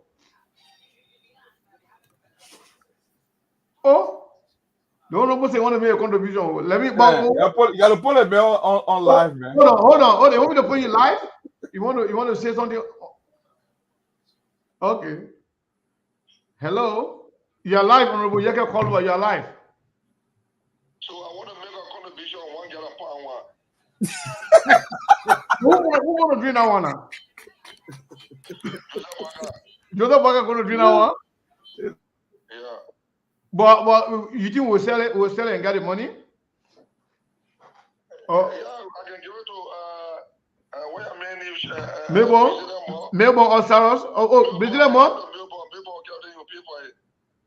Hey man, the paper not got down for that man. Scrappy. Honorable Yaga Kolba. Your lawyer. Okay, thank you. We appreciate it. But let me say this to you though. We just hold on one second. Let me respond to this one, then we can. Somebody says you check Zell or Roberto Brown Cooper. Yeah, maybe it's 10 years. Yeah, but we will take it later on. So Honorable Yaga Kolba, we just listened to one of the lawyers, or the guy who is, I don't know, it's called Bush Ben Keita. Bush Ben Keita. Bush Ben Keita is saying that they don't got time for turning position, not turning position. Joseph Baga got the right to appoint or remove anybody. He misrepresented the Constitution. He misinterpreted the Constitution to be fit their action. What say you? Honorable Kolba? Oh, I think I dropped his line. I don't know, mistakenly. The other person here. Hello? Mr. Kane. Hello, we're about to go now. I think, yeah, but they tell what my sister they talk about. The last day I saw here, that was the $40 that I announced. But that person is, the last name of that person is Collins. So one of our woman from here from the community said she following the show. She just texted me and said I should pick up $50 from her. So I'll pick it up. Okay, tell her thank you. We really appreciate it. Yeah, she said I'm not calling, so I will not. Yeah, so but for the look of things, I think we wouldn't left like $15. So that one, but I think we're good. We should be good. So tomorrow officially we'll tell the report thank you. Yeah, we'll tell people thank you, and not only that too. We're gonna have to call for meeting. Yeah, we'll call for meeting. We have to. Somebody said Bush Keita from Nimba. Yeah, I'm from Nimba. I'm Nimba brother there, but the men are not correct. The men got to do better than that. You know, you can't be doing that. He said today was funny thing he thought today. Yeah, the way you think what he thought today was not correct. You can't be giving the president by advice. He get traffic block brave man. I want to know they win. So he made brave, but he said that the men are call and just cancel the people thing. Yeah, that he's and tomorrow we'll play the rest of it. So the book and yeah. Even the way the man answer questions say, you already know that the man on for something. Who, the guy? Yeah, the way he answer questions. I didn't listen to the question part of it. We didn't listen to I listened to him very, very carefully. I took notes and all. Yeah, so Steve, somebody sent $50 to Zelle. Again? Yeah. So my bag you put in and start giving? Yeah, but the people then they just ask if you need it. Let me tell you the funny thing is interesting. What kind of love is this now? You already love it. No, Steve, let me tell you what is interesting in this thing. Because of some of these people love SKTV so much, that have contributed first to get to where we were. Because some of them, because monthly today, we have to finish it today, some of them also contributed. Yeah. You know, yeah. So I don't want to acknowledge that. These are not all just new contributors. These are the same people that have contributed earlier that decided to contribute today just to get us to the closer. Yeah. So I want to say thank you to all of you. Steve still tomorrow, but we can start today. Thank you so much. We appreciate your support. So even though, so let me tell you now, those of you who were thinking to contribute but you never had it, the contribution is not finished. This one was just an emergency one. The project is 50 grand. We just we saw some equipment that we want to get right now to save it. So that one will be deducted from the whole 50 grand expenditure we're going to be going through. But we saw that equipment, we didn't want to lose it. That's why we put this emergency fundraiser out. We'll be on it for this is our third week. First week we didn't make an announcement. We didn't do no contribution, no whatever. Second week we did it, and this is third week. Now we are there. Yeah, we need to get our full credit. Yeah. So whoever that wanted to contribute, not contributed yet, or you want to contribute more towards our radio project, it's still open. When you do it, we will come here with a list. We tell people how much we have raised towards this 50 grand project for the radio station. We will be announcing it every day, any money we raise. So don't think say because you couldn't make it this time around, then it's over. No. You can always contribute to SKTV. There are people, in fact, that are committed to supporting SKTV on a weekly basis. Sometimes some people do it Friday, $20, $25. Some people do it every other Friday. Whatever you can do, that one just to keep us going. But when it comes to the radio project, when you spend all money, just say, I'm contributing to the radio project, so that we can put that fund aside. That's now part of our regular activity where we got to send money for people for data. We got to pay certain people sending money for just to get the show going. Other expenses that we are undergoing. So that one and the regular thing. But anything you send for the purpose of contributing to the radio, just put a note there. So we want to make sure we set that fund aside and be added to whatever money we're going to be making towards the radio station project. Steve, I think we've been here for 3 hours now. And I want you to make it explicit that is contribution is not part of Joseph Waka emergency fund or 41 million. No, that one, but they gotta come to SKTV and let us know exactly what they want and how they want it, what they want it for. So yeah, we can do that. Yeah, okay, folks, that's it. I think we did it today. I think we did more. Thank you guys, man. We made it through. Steve? You meet our boss, man. Tomorrow will be on by the grace of God. Much appreciated. Thanks to all of you who made your contributions. Those of you who have not, there will be opportunity for you to contribute. Those of you who couldn't call today, sorry. Tomorrow and Sunday, we got tomorrow and Sunday. You will call though, but we're not going to cease with the conversation, and we definitely want to keep up with the conversation as it is. And we hope and pray that the government will find reasons to not divide our people, as they have just taken over. It's just been 1 month. It's 1 month, 1 day since they took over. You can't roll those kind of policies to create chaos, disunity, and problem, or more like a witch hunt. Seditions are Liberians. You must get that clear. So Steve, I talk about the $15. Somebody sent $10. So you got $5 left, okay? So we should be good. Somebody sent $10. I'll get it $5. Thank you so much. Yeah. Thank you so much, my people. We appreciate it.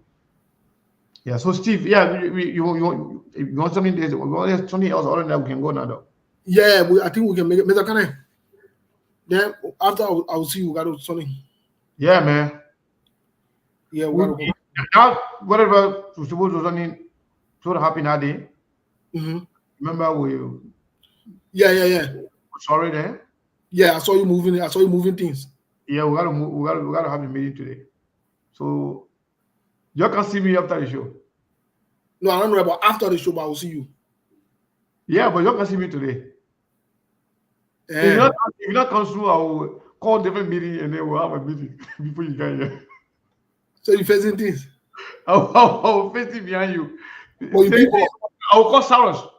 I'll come up against Saros to come and have the meeting with me. Who? Sarah Money, when we having Zoom call with all you, they have caught him. We having Zoom call, you know, we can do it in the opponent and we do B. Yeah, well, folks, thank you so much. Let's have thank you. We really love you. I'm running. Yeah, I'll see you, Steve. Yeah, thank you, my people. Yeah, thank you. So let me tell you something. The vote that we're taking about my beer. Yeah? Majority of the people say I should keep the beer. But some key people say I should not keep the beer no more. But I'm making my own judgment now. Maybe my beer can grow very fast. The only thing I can't keep away. I can't keep away the thing what you call yumbo. My hair don't get no black inside. I don't have to put nothing on it. My hair is just, well, I don't have gray hair. But my beard is jelly. Let me tell you my beard looking. Jelly there. Like, so I kind of got tired putting that thing on it, man. The thing was, you know, that thing was coming down on Giuliani, Tony. I know all of them can do it. Some of y'all, they stand out, they wear beard, gray hair, and now about OBO. Everybody get gray beard nowadays. Some of the beginners they get gray hair long time ago. But they're not older than all their hair feeling gray. Former Ture calling now. Former Ture calling to contribute to Steve. Hello. Yeah, but I mean, you got to call vote Neil. Vote contributor. What him? Maybe I missed the name. No. Oh, to where? To Cash App or you know? I just call the money now. I didn't call the person name. So maybe that. No, to your account. Oh, I mean on Cash App. On the Zelle. Okay, on the Zelle. Okay, let me check it out. Check it. Let me check it out right now, my brother. Hey, we not refuse money. Any money is sent out, we'll take it. Okay, Fuma to the $20, right? Yeah. I'm seeing it now, but I think it delayed. It came after that $40 that I announced. Thank you so much. I was testing. Well, I counted the money, but I didn't just test Steve who sent it because you know I can easily see the people that I can sell on cash that need more than Zelle.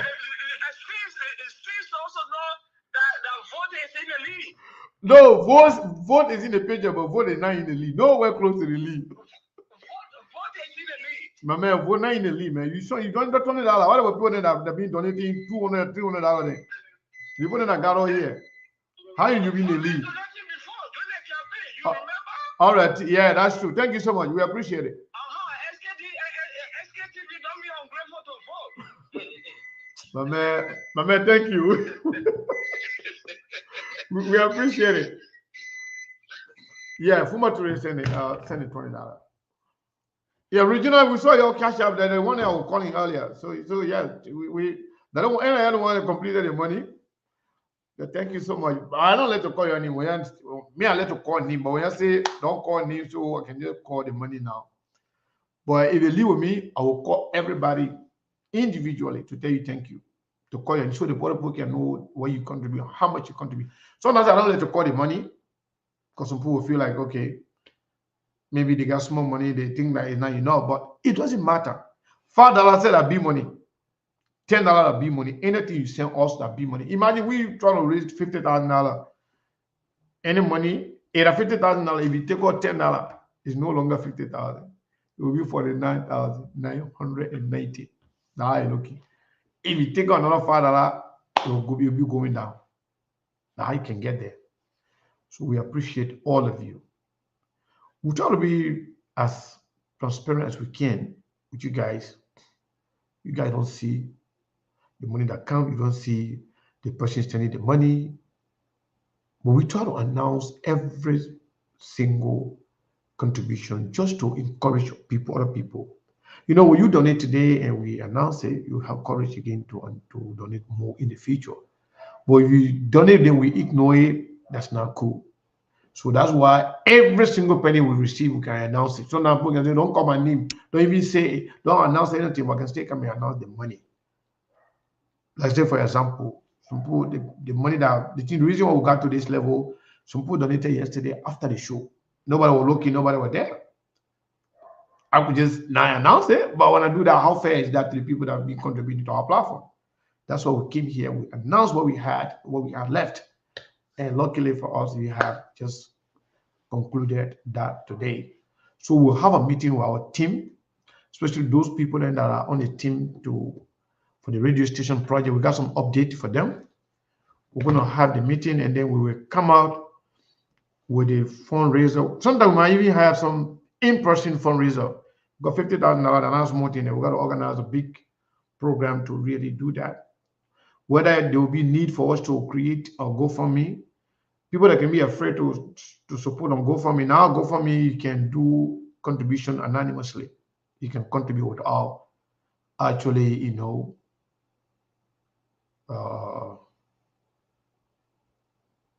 you see, Ruth just said the same thing. You don't need to be called. A lot of people can say that. I say any number can win. I don't know what I mean. Yeah, so yeah, thank you. We appreciate you. And we'll be here tomorrow. Hopefully, Chairman Musability will be here tomorrow. Chairman Musability, I think, he's calling for the auditing of the entire legislature from 2000, from the 53rd. That means the one under Joseph Boaga for government and the one under Jowiya government. And the only one, they will audit all of them. So that conversation will start tomorrow. We'll invite Chairman Musability here tomorrow to come and have a conversation on that. We appreciate all of you for your contribution. So it looks like wow, just talking. Yeah, wow, just talking. Yeah, 2 people sent money. Somebody sent $20, somebody sent $50. Thank you so much. That happened just now while we're talking. You know, we appreciate you. We even passed the amount that we needed for today. But we will right out over to World Scene Radio Project. As long as was sent to support the radio project. The normal contribution that you can do to support the platform for data, to pay some of the internet bills and whatever, that one is normal. If you send that one, normally we'll not add that to the radio project. But anything that you say for the radio project, we'll have to keep that fund for that purpose. But thank you so much. We appreciate your time. We appreciate everything. And we love you all. Trust me. Sometimes they say I can be biased, but I love my sister the more. Because the women are the most committed people, man. Some guys, they are good. Some. But almost 90% of our supporters, whether financial support, moral support, even when we don't come on, the people that can call to find out what's going on, even when I got sick. You see, 2 days ago, you were not hearing my voice, right? My nose was clogged, everything was just bad. At least some women even call me to recommend, you know, some medication to me. Oh, Braseko. That's why my wife doesn't care who call me or what time, because she knows that I got a lot of sisters, I got a lot of friends that call me anytime, any day. Our times, we have time difference, right? Some of you in different states, we are all the way behind. Sometimes when 12 midnight at your end, you only took 10 o'clock here, 10 p.m. here. So sometimes I can forget. When like 11 o'clock here, 1 o'clock, while there's one call somebody's sister, and they were other people say, Brother, what happened? I'm surprised you calling me down that day. I said, oh, I'm sorry. I didn't know it was late, you know. But we're like family now. We don't even care, you know. Whether the person get a husband there, whether my wife there, whatever, they don't care. You call their brother, you can call your brother anytime. I can call my sister anytime. Yeah, but I see y'all. Thank you so much. We appreciate it. My man, I'll close the show, but I'm closing now. Just hold the line. Let me close the show, then we'll talk. Thank you so much, my people.